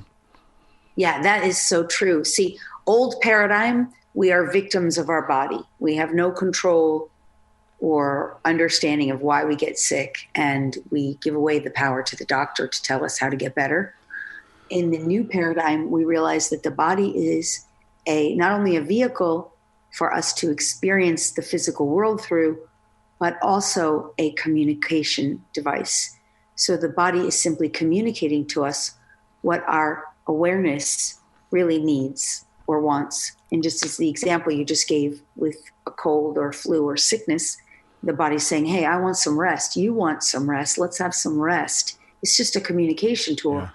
So in fact, when we start to realize that all disease is the body communicating to the human or the animal, hey, here's where you're out of alignment. Here's where you're out of harmony. Here's where you need to resolve this, or here's what needs to be addressed. When we start to address that inwardly, we will realize we have so much more control over our own health and well-being and our physical experience, because it's all internal. Yeah, because then, like, once you learn your body, you're able to be proactive, and you say, okay, I need some downtime because, like, I need to eat some soup and lay on the couch and watch Judge Judy, like just to unplug and just not nothing spiritual, not nothing too deep, and just rest in being a human being versus a human doing kind of thing, And so just to know that, because it's going to catch up with you, it definitely does, and being able to, just to know thyself and to be proactive with your health and listening to your body and honoring it as well. Yes, absolutely. Yeah, part of the new paradigm is more harmony in all areas of life. The old paradigm, the majority of our lives are spent working. That's a slave system. It is a slave system. I mean, the fact that you work so many hours, and even if 40 hours a week is more than half of your waking life practically. Yeah. It's not the new paradigm. So the new paradigm, rest, much more balance of all areas of life are meant. It's hard. It's hard, especially because, even once you're not in the 40 hours, right? Say like the 40 or 60 is a lot, right? If you're working a job where you don't feel complete. But then they say once you get into the stream or strain of doing what you love for a living, then you'll gladly work more hours and work harder, so you'll work 80 hours a week, 60, 70, 80 hours a week for something that you love to do. But it's like, hold on, I know you will, but it's not always beneficial. You need to unplug, you need to unwind. And I'm still trying to balance that because I love doing what I'm doing. I have to okay, step away. Because I'll be in here creating and making music and podcasts and writing articles and all of that stuff, and it's just flowing. And you have to make time. If you don't balance your life, you'll start to see that stuff will rise to the top. You're gonna have imbalance in different places. You have to be able to do the inner work and divide your time accordingly. Because you'll see whether it's your health or whether it's your marriage or your relationship with your kids or social life, whatever it is, it's really about balancing and trying to find it it's hard, Yeah, it's definitely true that you have to be finding time. The other thing too is the old paradigm, you don't really have to think a lot, but in the new paradigm, we need a lot more time to just think. And why do we have to think? Because the new paradigm or the new grid is based on us really being consciously intentional. So you can't even just go to the airport the same way anymore, for example. It has to be like, okay, I intend for it to be smooth. You have to think about it in advance and decide the experience you're going to have. Because going to the airport, you could run into traffic, you could run late, you could there's a million potentials of the experience that you could have. And you now become aware in the new paradigm that every experience you're going to have, you have to put conscious thought and conscious intention into the experience before you ever have it, so that the experience that you have is one that you desire and choose. So I was just using an airport as an example, but let's say you're making a CD or you're writing a book or whatever you're doing. You actually need a lot of time to think about it and intend. What are you choosing? Like, how do you want the experience of writing the book? Do you want it to be a New York Times bestseller? Do you have to create it all in your mind. And so you need time to think, because the physical experience is actually now a fraction of the whole experience. In fact, the physical experience will be so much more effortless and more graceful and more enjoyable if you put the mental into it before. That's new grid. That's new paradigm. We create here in our consciousness first. We always did that. We just didn't know. Does that make sense? Yeah, now we become co-creators versus just kind of being just living for the day versus living for tomorrow. You know what I'm saying? And kind of, you do it from the now moment is what you're saying. Yes, you do. But this is what I'm also saying is you just need a lot more time, downtime, to think. We need a lot less doing time. The old paradigm was do. The new paradigm is awareness, create. That's the balance of feminine and masculine, by the way, because feminine energy it's aware. I'm going to have this experience. I'm going to create this experience. It's awareness. It's consciousness. It is. And then masculine energy, I'm going to do. Now I've thought it through.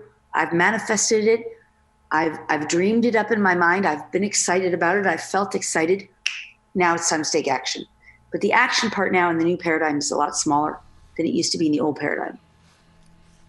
The more you wake up, the more you realize, because you can create so much here. You can create it all up here. Yep. And that's where you do it first. And for me, it's that's very advanced awareness right there. That's like a very advanced teaching, because most people, we don't realize that. We're just coming out of this do everything. getting the game plan too, like in that place of, let's just go back to the job situation. Somebody who's working that job, there's so many creative expressions and ideas that come to you through that energy of wanting to be somewhere else. Write that stuff down, man. That's the best place to create, because you're in this place of desperation. You want something to happen. You want to change. And so these ideas are the way your mind is working, because once you get in it and to a comfortable spot, it changes. There's different stresses. There's different ways to create. So stepping out of the place where you create, stepping out of changing the environment, changing the scenery, all of that helps to allow for the subconscious to freely roam. You know what I'm saying? Versus being always aware, always being busy. It flows freely during the downtime, during the time on the couch, or doing chores, running errands, those kind of things. That's where like the creativity flows to you. But once you're sitting there and you're trying to make something happen, it's hard. But you have to learn how to be aware in those other places where the subconscious is free to roam. Yes. Your dream state is a huge one, right? Because we all have to lay our heads on the pillow at night, and we get all types of inspirations and want to write it down and get up out of bed and all that kind of stuff, And daydreaming is also this huge part. That's why when you're running errands, you can kind of daydream. When you're walking the dog, or, those little things, those in-between moments where you get to daydream are really powerful, magical moments for us now, because that's when we can create so much. I have a couple of friends who live in New Mexico, and they spend like the vast majority of their time in nature now. I mean, they have apartments in the city, but they spend all their time in nature, and they just dream things up, and they know that they're creating, and from the non-physical realm, they're creating, and then they go down to their apartment and they complete their work on the computer or whatever they have to do.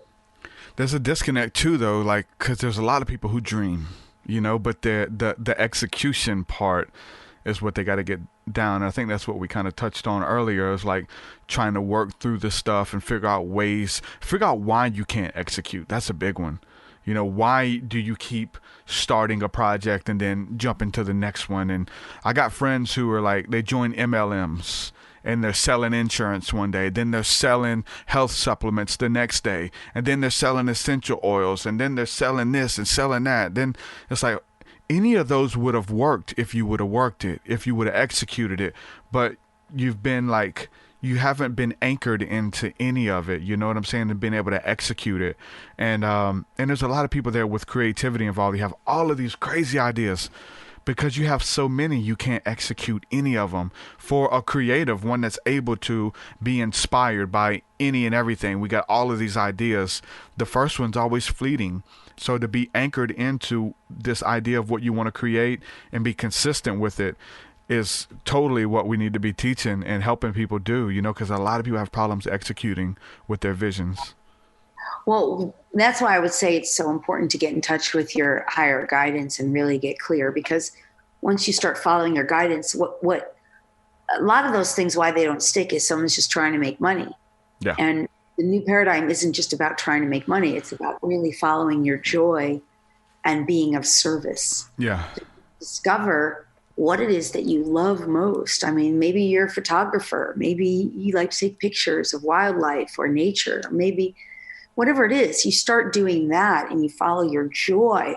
And while you're doing that, you find a way to serve others. Maybe you decide to have a street fair and sell your pictures on the street fair. Or you have a booth at a street fair, whatever.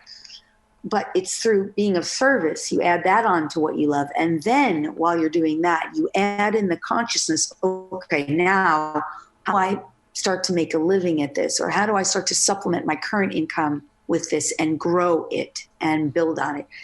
That's the new paradigm. If you're still all about, I just want to make a quick buck or make the next, it won't land. Yeah. It's hard. It's hard. It's not heart-based. See, it's hard. Old paradigm is left brain-based. New paradigm is heart-based. So it has to be coming from your heart center, which is what you love and enjoy the most, and how it will serve others.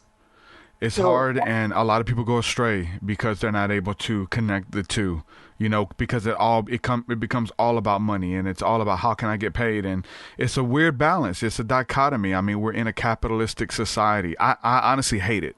I would say we're in an oligarchy. I would not say that we're in a capitalist society. I would say we've been lied to believe that we're in a capitalist society, but in fact, we're in an oligarchy, which makes it even harder. Well, the fact that I have to sell it to you versus just give it for free. So I would love this to put it out there. You know what I'm saying? Or you have to put worth on it, kind of thing.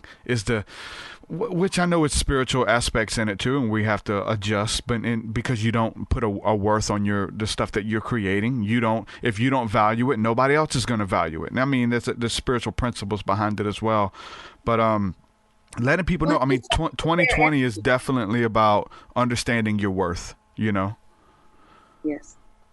And there is something to fair energy exchange, because before we can free and liberate ourselves from a monetary system, the bulk of humanity really does have to come into harmony with fair energy exchange.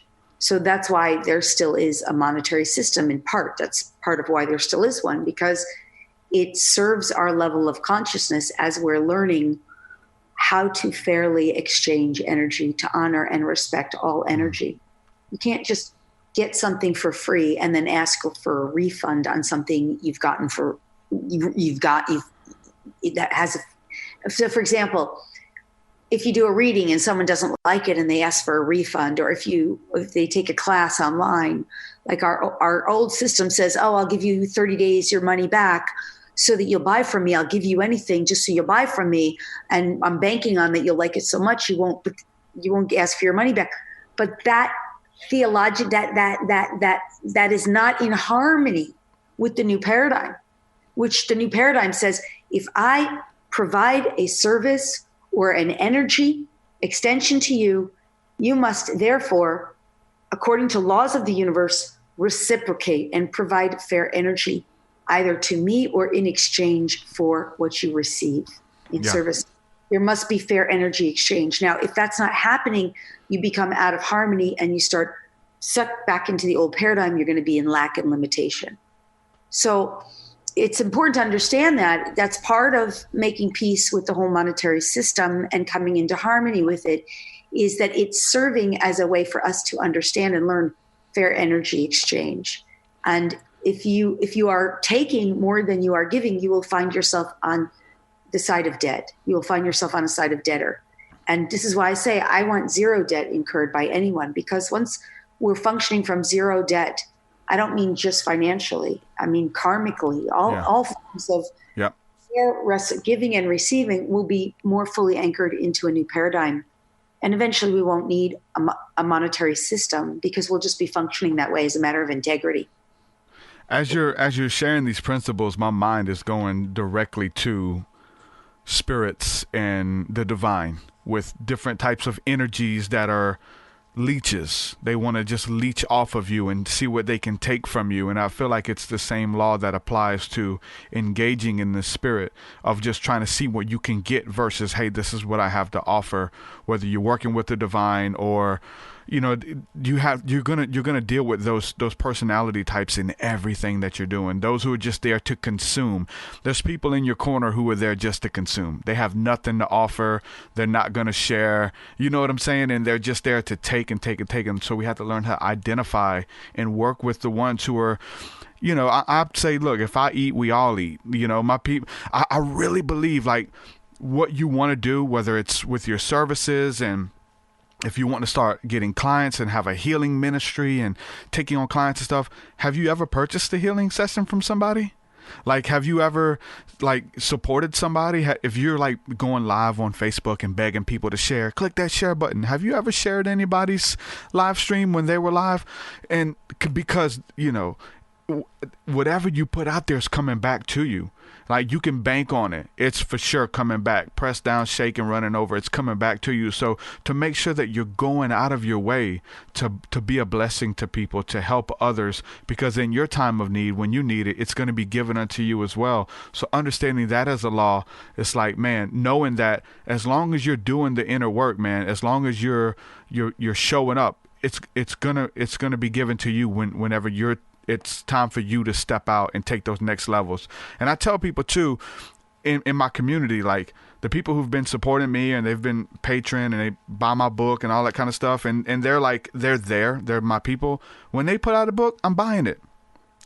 When they put out a course, I'm taking it. Like, you know what I'm saying? Like it works that way, energetically. And I'm those. I mean, we can't do that for everybody, right? We bought every book in the world, but it's something about those people who are in it with you. You know what I'm saying? And who are rooting for you versus the ones who are rooting against you. Like, to honor those people, man, because they really are stepping out. Yeah. Well, also, I love what you just said. And also what I would add to that is the idea that it applies to everything. So first, we could talk about the universal laws that support what we're saying, but it's also helpful just to understand that it applies to everything. So for example, let's say you want new friends. You have to know yourself as a really high quality friend first. Yeah. Who really is there to support and be a great friend. And then as you are, that frequency becomes its own vibrational match for other high quality friends.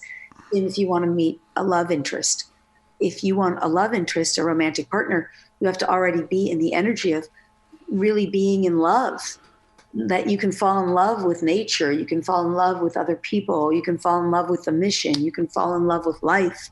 You can fall in love with your life. That's you giving to the universe energetically that which you're wanting to receive back. And it's not that you do it for that reason. It's just a matter of becoming vibrationally compatible with what you want to receive. You have to be putting it out. It's the same concept. You have to be extending it out. Now, these are supported by universal laws. So, for example, on my website, which I'd love to mention, is it all right if I do? Yeah, go ahead and do that. We'll go ahead and plug your links and everything right now. Oh, yeah. Okay. So my website, well, I have free gifts and I can give all that, but my website is lorispagna.com. I can come back to that. But one of the things I have on there is a sacred membership. And in there is a whole class on the universal laws. If you understand universal laws, for example, there's a law of cause and effect. Okay. So everything has a cause and everything has effect. If you understand law of emanation, all that is emanates out from you. Everything in your reality emanates out from you. So love, abundance, prosperity. Okay, it might just start with your thoughts and your emotions, but it's emanating out from you. Then you have law of circulation. Everything circulates through the field of all that is. And law of attraction attracts back to you. Now, how does this play out? Let's say I steal $1. Well, now I'm at the energy frequency of theft. I've stolen from the universe, radiates out from me, flows throughout the universe, circulates, law of circulation, and attracts back to me. I get stolen from. Equal or greater force. Law of compensation. Law of compensation. If people understood these laws, they'd stop doing the things they don't want to experience. Exactly. And if you understand the same is true, if I give $1 out, if I tithe $1, yep. There's tithe, the book. I mean, I tithe. I keep a tithe book, and I tithe 10% or more to wherever I receive spiritual food and nourishment. Yep. And I mean, it is just inevitable. The same laws uphold giving. So I tithe out, and I don't tithe because I am expecting it back. I tithe because I recognize that source is my provider. And I do not want to live in the old paradigm of lack and limitation. I want to live in an abundant, prosperous universe. And I recognize that the infinite supply of that divine source is my source and my provider and my supply. So I donate to where that source demonstrates to me its magnificence, its greatness, its glory. Through teachers like us and healers like us, wherever greatness of the divine reveals to me, that's where I tithe. And then it's inevitable that way greater than 10% comes back to me, almost like clockwork. Same laws of the universe apply. Yep. It's easy. So, I mean, that's the perfect example. If you're in the game of lack and limitation, you do sort of need to look at, it might be in your reality that you've been a little stingy or you've been overtaking or you might be, you're very likely out of balance in that area of giving and receiving and fair energy exchange, reciprocity. So, and I would institute tithing practices right away too, because a lot of people think they can't afford to tithe, but in my opinion, you can't afford not to.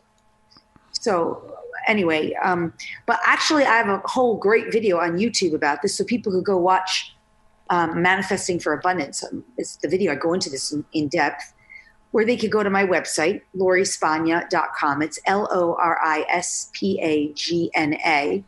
There's a sacred membership there that has all these courses in there and so much amazing healing. And we didn't really talk about DNA, but there's tons of stuff I do with the DNA. And then for people who want to just sample out DNA activation, for example, for gifted, they could go to lorispagna.com/free gifts/DNA. And they can get a gifted DNA activation, sample it out and feel it. It's very basic, but they'll really like it. And they get a whole class on the DNA. And also, if you're an animal lover, we didn't talk as much about the animals, but they can go to lorispagna.com/free gifts/animals. And there's tons of stuff in there about learning telepathy with animals and developing your psychic gifts and learning how to work and heal with animals. So yeah, all of that's at my website, lorispagna.com. And of course, there's tons of stuff on YouTube for free. And yeah, there's tons of stuff on Amazon too. I have books there as well on these topics. Yeah, I'll put the link in the show notes for those of you listening who want to go straight to the link. And shout out to Chris Garner here in the chat. He shared your links out as well. He did that. So yeah, just click on the link, go there, sign up, check out what she got. Amazing work, Lori. I really appreciate this talk. This episode is really good. Thank you so much for hanging out with me, and we'll have to do it again. Thank you so much for having me. It's been my pleasure. I've really enjoyed it too. I love real talk and real communication where we get to be open and honest, because this is how we all learn and grow. And so thank you so much for having me and being so real with me. Thank you so much. I'd love to do it again. We'll have to set it up. For sure. All right. Many blessings, my friend. All right, bye, guys. Lori Spanga, ladies and gentlemen. Good stuff. Man, I've been deep in Matthew chapters, well, just the last 2 days, 5, 6, 7, and 8. The last 2 days.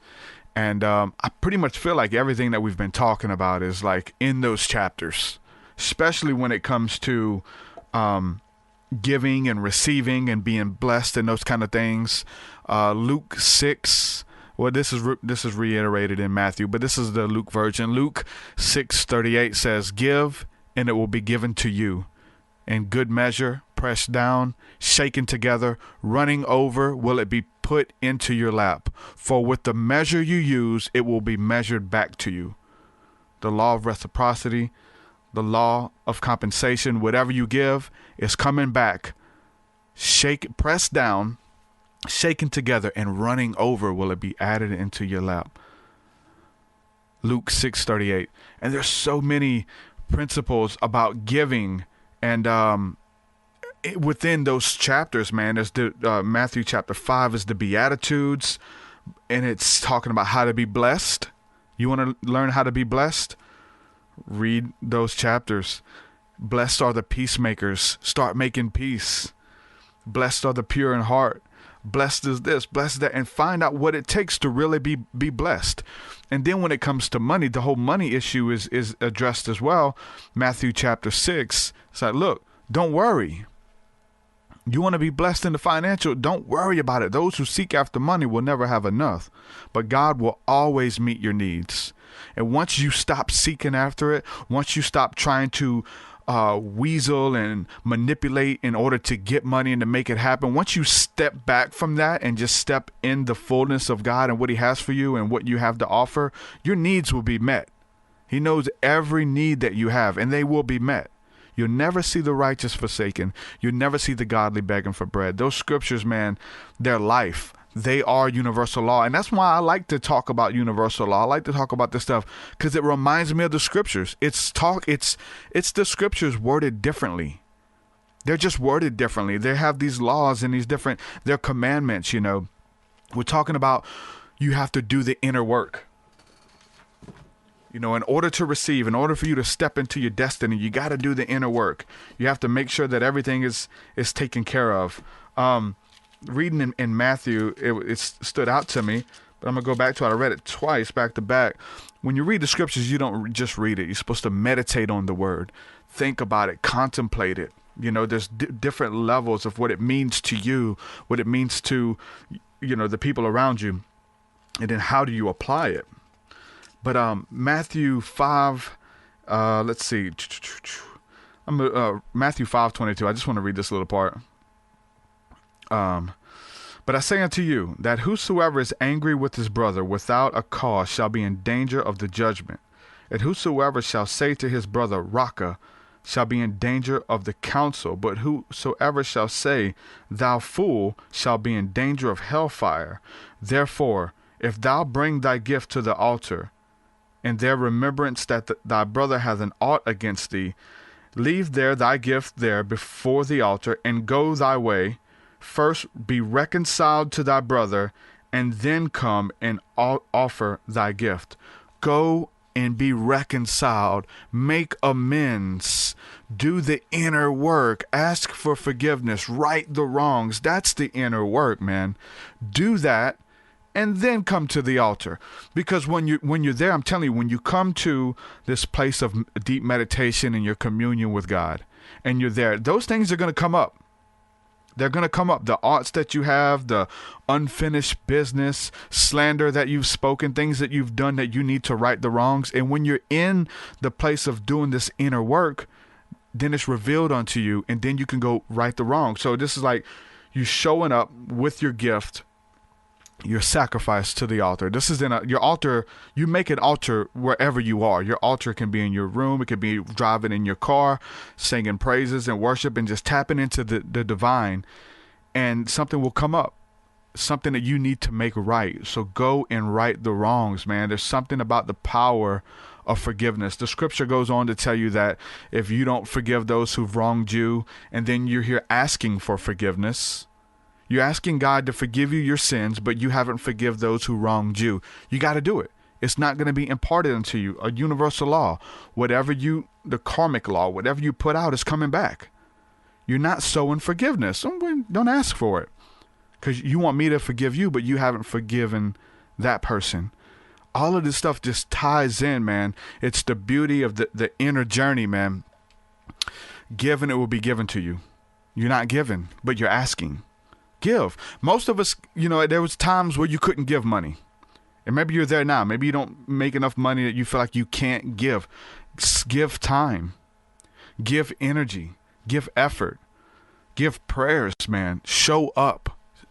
So there was so many times in the past where I knew that I couldn't give money. I had no money to give.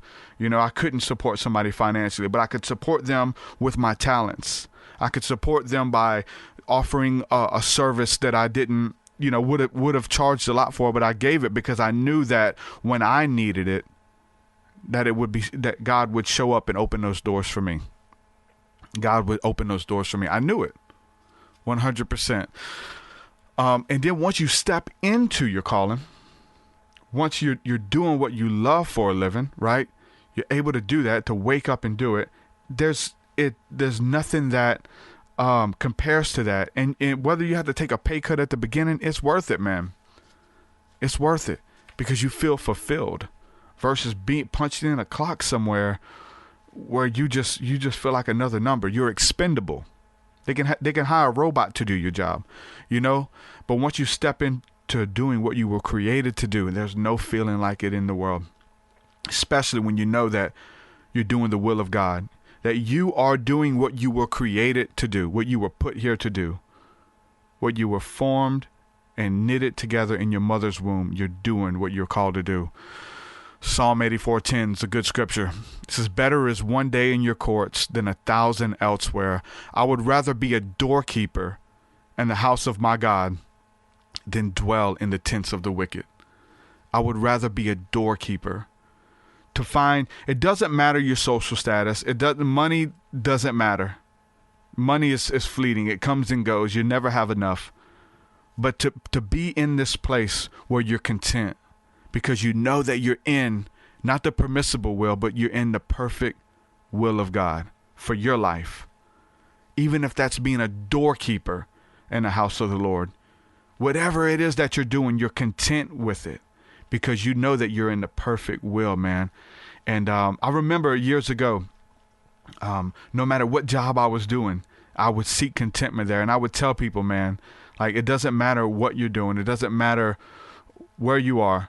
If you're following God, man, if you're in the perfect will, there's a peace and there's a presence about you that it doesn't matter what you're doing. You're happy. You're content no matter where you are. I said, look, you could be cleaning toilets. You could be working in the sewers, but if you have the peace and presence of God about you, it doesn't matter. You'll be content no matter where you are. I had to eat my words. I had to work in the sewers. I did. I had to work in the waste management system. It wasn't fun, but I remembered my words. That what I said, that as long as you had the presence of God, as long as you had the peace of God in your life, you'll be content no matter where you were. And it was something that I experienced. But the scripture says that I would rather be a doorkeeper. I would just rather open the door for people than be one who is numbered amongst the wicked, to dwell in the tents or the castles or the house of the wicked. Man, just to be in the peace and presence of God. You can't put money on that. There's nothing that you can do to buy that. Nothing is worth it, man, to be in the perfect will of God. What does it cost? It costs everything. You got to lay down your life. You got to die daily, man. Put others before you. Stepping into the will of God for your life. We got another question here that came up in chat. If anybody has questions, you can go to TruthSeekah.com and click on Ask a Question on the podcast and record your message here. We have one from Salvador that came through. Let's check this. Hey, what's up, Truth Seeker? This is Salvador. My question is, is there a difference between disciples, apostles, and saints? If I'm not mistaken, it mentions those three titles in biblical scripture in the New Testament, and I was wondering if there's a difference between them. And I'm still reading your book. I'm on part 6. I'm a slow reader, but so far I'm enjoying it. All right, Salvador, thanks for the question, man. I got you. And shout out to you, man. I shared your video that you did this morning. Really good video, man. I want to encourage you on that. Keeping it simple. I know that a lot of times we want to be deep. We want to get some esoteric, far out knowledge. But the simplicity of the gospel, man, the simplicity of the scriptures, where most people have abandoned because we want to get deep, and we've abandoned the simplicity. We've made it too complicated for people to understand. So shout out to you, man, for making it practical, because it's powerful, man. It's sharper than any two-edged sword. So I really like that video that you did. I want to answer this question the best of my ability, asking what's the difference between apostles, saints, and disciples in the scriptures. So have them pulled up here, the different Greek words that they're used in the New Testament. And some of these are used in the Old Testament as well. The apostle, when it's used in the Bible context, it means one who is a delegate, one who is sent out, one who is called. And another word that is used is an ambassador, one who is coming on the behalf of another person. Like, I am here, like even in, for all of the different countries and nations, we have ambassadors that are sent out from that country to go in the name or stand in proxy for the U.S., right? I'm going to China. I represent the U.S., whatever. An ambassador for Christ, or an apostle of Christ, is one who comes in the name of the Lord. That's why the scripture says, blessed is he who comes in the name of the Lord. This is talking about the apostles of Christ. There is a difference, but I want to say that they're all, not that they're all the same, because there's little distinctions there, but that we are to operate in all of them, that we are able to operate as apostles, as disciples, and as saints. And there's even more. There's evangelists, there's teachers, and there's different offices there as well, but we can operate in more than one. So the apostle is one who is a commissioner of Christ, or an ambassador. And really where we see them now, I guess, functioning in church is a church planter, one who plants a church and oversees it and helps raise it up. So that's why we call the Apostle Paul, because he was planting churches, he was overseeing them. The letters that we have in the New Testament is Paul writing, kind of overseeing like these churches, saying, hey, I know you are having problems in these areas. Here's a letter. I'm going to come see you soon. You guys need to deal with this, nip it in the bud. Once you read this letter, pass it on to the next church. So he was overseeing these churches that he was planting. So we still see that happening now throughout the world with apostles for Christ. A lot of people believe that apostles no longer exist and you have to be taught directly through Christ. But we know that we are all taught directly through Christ as we are able to commune with him in spirit and in truth. A saint comes from the word sacred, or to sanctify, a saint, right? And really it's about one who is physically pure, morally blameless, religious even, ceremonially consecrated, sanctified, set apart, right, is what the word holy means. The word holy means to be set apart as holy. So a saint is essentially a holy man, one who carries himself differently than the world. These are the saints of God. So again, I believe that you can be an apostle and a saint at the same time. You could be one who is separated, one who doesn't. You could be in the world but not of it. That's a saint, right? And so there's many ways to describe these positions and what they do, and to be in the world but not of it. I think that you're a saint, a holy man, if you will. And a disciple. A disciple is a learner or a pupil, comes from the word discipline, and we are disciples of the Lord Jesus Christ, taught by him, a devotee, if you will, a devotee of Christ, one who is taught by Jesus Christ. So yeah, you can be a disciple because he's teaching you. So I think we are to be all of them. An apostle because we have a message and we're sent out. A saint because we walk differently as holy men, as holy people.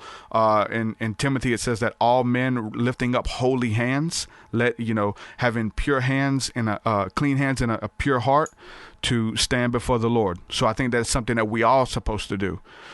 Even when it comes to the office of an evangelist, some people have that title, but the scripture says that we all can do the work of an evangelist, whether we're doing it here on a podcast and telling people about the beauty of God and who Jesus is or whatever. I'm acting as an evangelist doing this, not by title. I don't care about titles, but we have an unction for the function because we naturally do these things that God has called us to do. And again, we should be doing all of them, a disciple, a devotee of the Lord Jesus Christ as we grow in communion with him. So you could do all of them.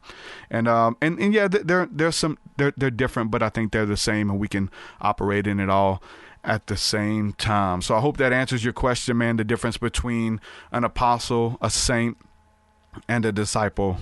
Shout out to you for sending it through. I had another question that came through. This came through Messenger. And so I answered this, and I'll tell you what I said. I really want to, because I've gotten this several times. Got a question that said, TruthSeekah, is it bad to use white magic to get an ex back? Can I use white magic to get an ex back? No, don't do it. Don't do it. The greatest gift that we have to offer anyone, especially God, but anyone, is the gift of free will, that you get to freely choose. And any time that you're manipulating someone, whether it's through ritual, whether it's through summoning spirits, whether it's through trying to manipulate and things happen, when you're trying to manipulate, it's not white magic. It's straight up black magic. When you're tricking someone, where you're, and you've always seen it in the movie, when they make a love potion and get the person to drink it and they fall head over heels for them, something usually backfires. It's not right. They usually come to and say, oh, you drugged me. And once they find out that you did all of this stuff to win them over, they're upset and it's not even the right person. Something's going on with them. So no, as far as using manipulation to get someone to fall in love with you, no. Use charm, character, and integrity to get an ex back. Be yourself. Be who God created you to be who God called you to be, and let them fall in love with you for who you are. not because of what you have, not because of what you're going to be, but just simply who you are. Let them use their free will to do that. The free will is the biggest thing that we have. And I know it might be hard, and we want to, take shortcuts and change, things to happen, but it never ends up good. And there's a lot of people who are working in manipulation, and it is straight up black magic. When you're going against somebody's free will, we talk about this in the church realm a lot. There's a lot of ministers and pastors and leaders who are operating in black magic because they're master manipulators. They're lying to you. We talk about this when we talk about these fake miracles that people are doing, claiming to heal people, but the person's a plant. I covered the video of the lady who had the withered arm, and the man of God was praying for the arm, and the arm stretched out and it became strong, and everyone began to glorify God because they seen a creative miracle. Little did they know that the lady was a plant, and she travels to churches working with ministers to do this fake miracle. And people pledge allegiance to the church. People come into the faith because of a lie, because of manipulation. That's black magic, my friend. When you're using the supernatural, when you're using any means to manipulate and to lie people, when you know that you are a fraud, when you know that you're bending the truth, it's black magic. I don't care. Call it like you see it. We just found out too, and this was the one that came out yesterday. There was this church in Georgia that has a Bible. They have a Bible. And they say that the Bible was bleeding oil, holy anointing oil, that the Bible would just profusely bleed oil. And they put it in this big jug, and the Bible would just bleed oil, cry oil. And that if you took that oil and you put it on the person, or they took the Bible out of the oil, that the person would be healed. Eventually, these guys were selling little vials of the oil. They had little vials of oil, and they would sell it and say, hey, this is a miracle working anointing oil, and if this oil touches you, you're going to be healed.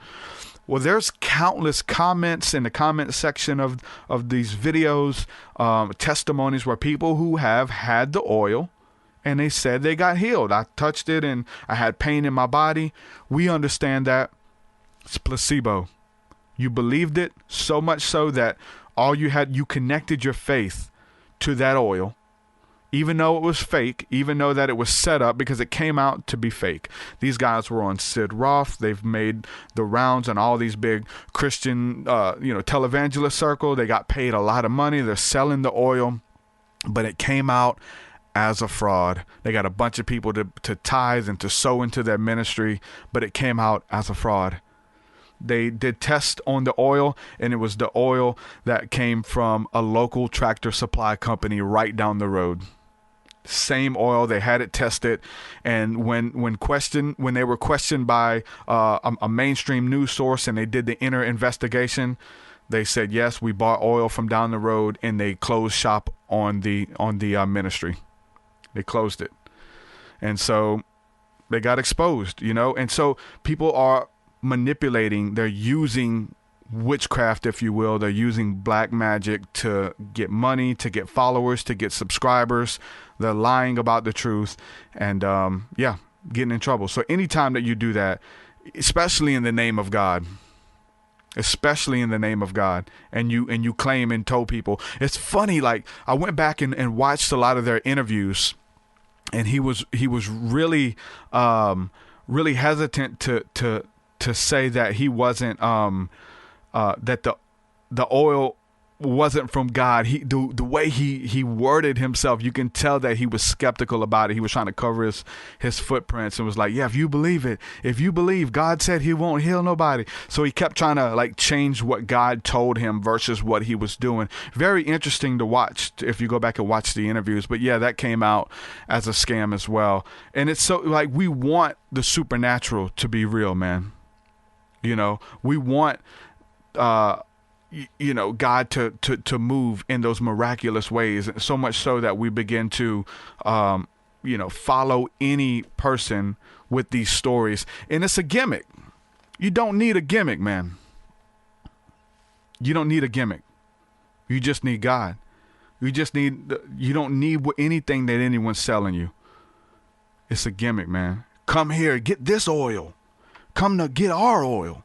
Get this one. I mean, we've seen people who do that with prayer cloths and, all of these other things that you can buy. And I think it comes down to what we've always heard about the charlatans. What do you call the charlatans who use gimmicks?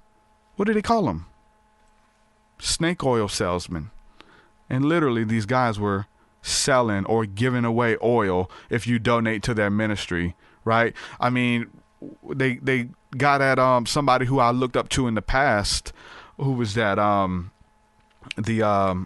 Bob Larson, the exorcist, who was selling anointed crosses. And if you wanted to cast out demons, you can buy this anointed cross that they anointed, and this cross that you hold it up to people's foreheads, and it helps you cast out demons if you buy that cross. And the cross was like $300, so it's weird just the way the placebo works.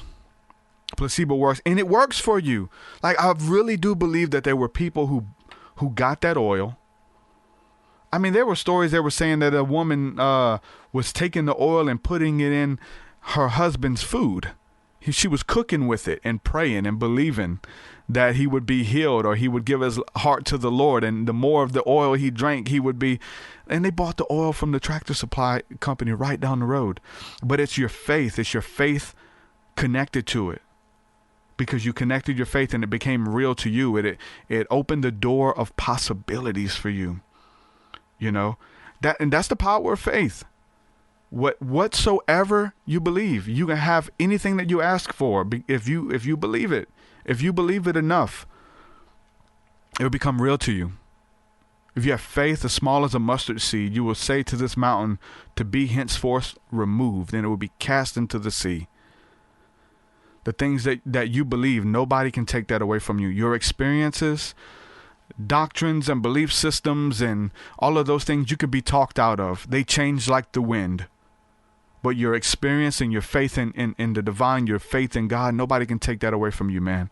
And it comes from your divine experience. And that's where, again, we shift from just studying about this stuff, learning about this stuff, to taking it into our prayer closet, man, and experiencing God, encountering God for ourselves, man. And do it. Put it to work. Quit studying. Don't obviously keep studying, but start putting this stuff into practice, man. You got to start somewhere. There's so many people who want to get to the right teacher. They want to find the right knowledge, and they get under some weird guru, and they get under some stuff, and they're learning and they're trying it out, and then they find out that the dude is molesting people or doing all kind of crazy stuff or stealing money or whatever they're doing. And then they lose faith. Stop following man. Cursed is the man that trusteth in man. You better trust in God. These people are fooling each other. They'll fool you too. Do not trust in man. Don't follow me. You guys already know that. That's off the top. No, don't follow me. I don't want you to follow me. I want to walk with you. I want people in my corner. I want to be in your corner. It's different. That's one thing you'll notice when you get around these certain teachers, is that they have to demonize what everyone else is doing to boast and boost up their own ministry and what they're doing. Stay away from these people, man. Run the other way. But the whole thing about the Bible flowing oil, as what people I see in the chat, I mean, that's nothing new. Do you know how many people over the years have came with that thing of saying that the Bible was flowing oil? There's been so many.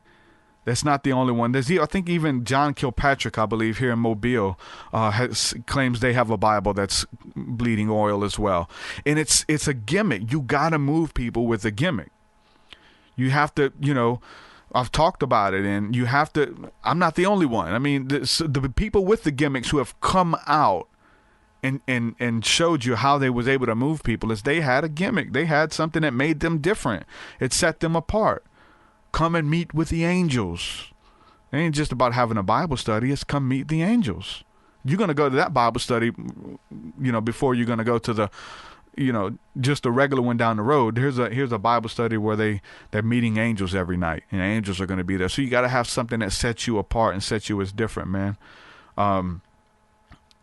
But people out here lying and bending the truth to deceive people. People find what they want to find. They will find, I used to get mad at the teachers. You know, I used to get mad at these two rednecks out in the woods lying to people with this Bible oil. I used to have an ought against those kind of people until I read the scripture that says that people will find for themselves, because they have itching ears, people to tell them what they want to hear.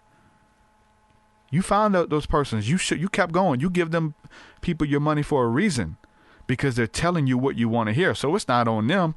It's people with all types of stories and all types of ministries and all types of gimmicks. And they have an audience. They have a following. They have people that pay them because they tell them what they want to hear. You'll find anything. There's a church for it. It's a religious movement. However, churches here that ride motorcycles. I used to go to church. They rode a motorcycle every morning, all like to the pulpit. Pastor parked the motorcycle right in the building. You could barely breathe because all the carbon monoxide in there. You know, people have mohawks and piercings, and there's a church for that. There's another church if you believe in speaking in tongues. If you just want to yell in tongues throughout the whole service, it's a church for that. It's another church right next door if you don't believe in tongues and you're more poised and more calm and collected with your religion. There's a Catholic one across the street if you want to, if you believe in, you know what I'm saying, being very ritualistic and you like your ritual, you like the faith that you were brought up in. There's a church for everyone. For everyone. There's no shortage of churches, especially in the Bible Belt. At least this is where I'm at. Full-time Geek says, judgment is way too close to risk a false accusation. I'm sticking with love. That's the thing. You have to stick with love. Love is what fuels faith, man. Love is what keeps us going.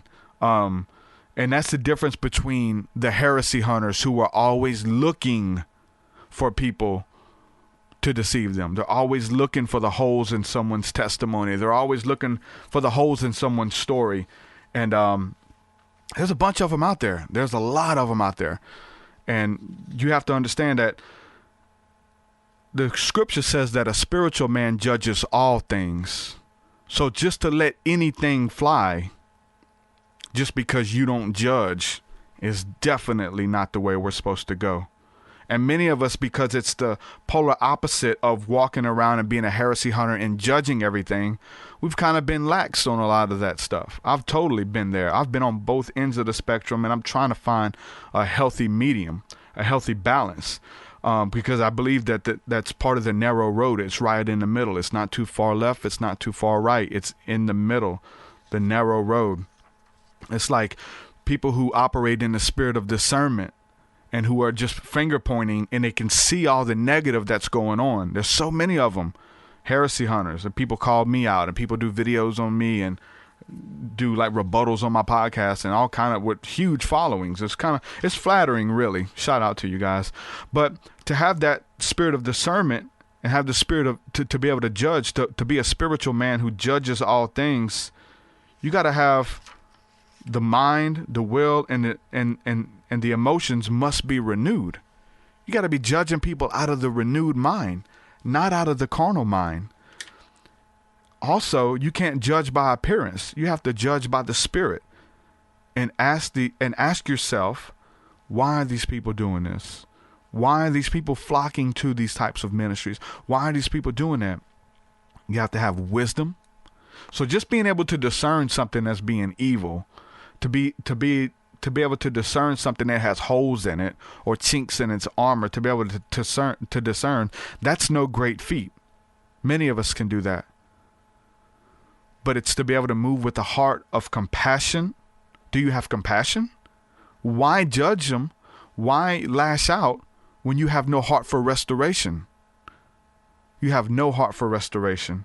You have no long suffering. You have no fruit of the Spirit. But when all of this stuff comes together, man, when you're able to judge, you have a heart of compassion, a heart of restoration, and the wisdom to deal accordingly and not get in your emotions.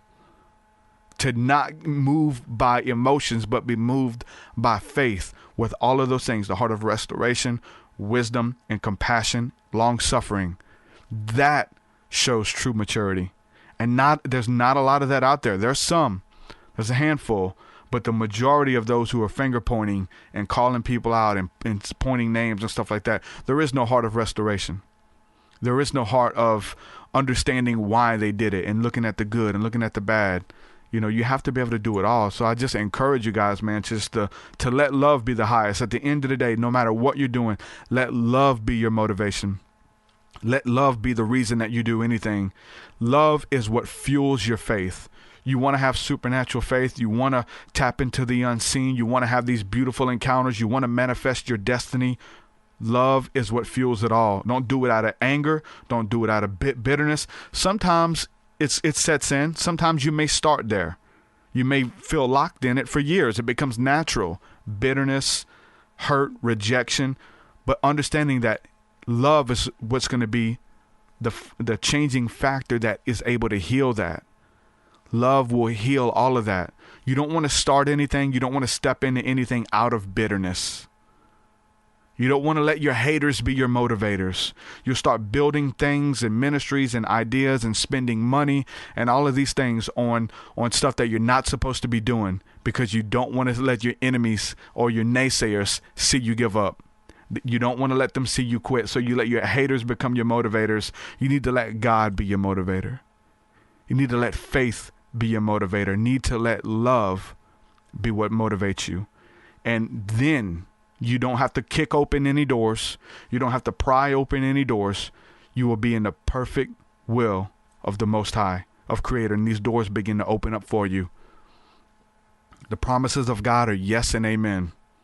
Make sure that you're in the perfect will of God, not just the permissible will of God, the perfect will of God. You're where you're supposed to be. Against such things, there are no law, because you're doing what you're supposed to be doing. Man, I bless you with that. I know that ministered to somebody, and have that awe, have that wonder, have the beauty of creativity for life, for faith, to believe in miracles, to believe in the divine. But be careful. You know, ask the Father. You don't need anything that they're selling you. Everything's within you. The kingdom of heaven is within you, and you can experience the depths and the heights and the breadth of God, and the sanctity and the beauty of your own home. Make that altar for yourself. We're going to do that tonight on the School of the Mystics. If you want to get info on that, you can go to TruthSeekah.com. Get info on the School of the Mystics tonight, 7 p.m. Central. I'm sure we'll do a meditation. I'm sure we'll get into some prayer. I'm sure we will touch the hem of his garment tonight in the spirit. And if you're looking for a community that you can tap in with online, no matter where you are, check us out. School of the Mystics, every Thursday night, 7 p.m. Central. You get access by going to TruthSeekah.com. Follow the links there and do that. So, make sure you check it out. With that, I'm going to say peace and shalom. Father, I thank you for your love. I thank you for your grace. God, I ask you to bless each and every one who's watching or listening to this podcast right now, Lord, and the things that are stirred up within their spirit. There's some uneasiness. There's some unrest. Father, I pray you give rest to the weary right now. Peace of God to flow right now. Rest to the weary. They don't even know they're weary. They're just so used to being weary. Peace of God right now. In Jesus' mighty name, Lord, we love you. Grace and peace in Jesus' mighty name. Just sit in that for a minute. Peace right now. Peace right now. Thank you, Lord. Greater glory, God. To carry the burden, to take your yoke upon them and learn from you, to be a disciple, to learn from you. For you are gentle and lowly in heart, God. Peace be upon them, I pray in Jesus' mighty name. Break the yoke of bondage. The anointing destroys the yoke, God. In Jesus' name. No more confusion. Peace right now. In Jesus' name. Amen and amen. Love you guys. Man, it's good stuff. Shalom, shalom. Your will is so much higher than mine. So much higher than mine. Your so much deeper than mine. So much deeper than mine. Well, that does it for this episode, folks. To hear more episodes of the TruthSeekah Podcast, head over to TruthSeekah.com. And if you're wanting to support the show and get rewards, go to our Patreon page at patreon.com/TruthSeekah.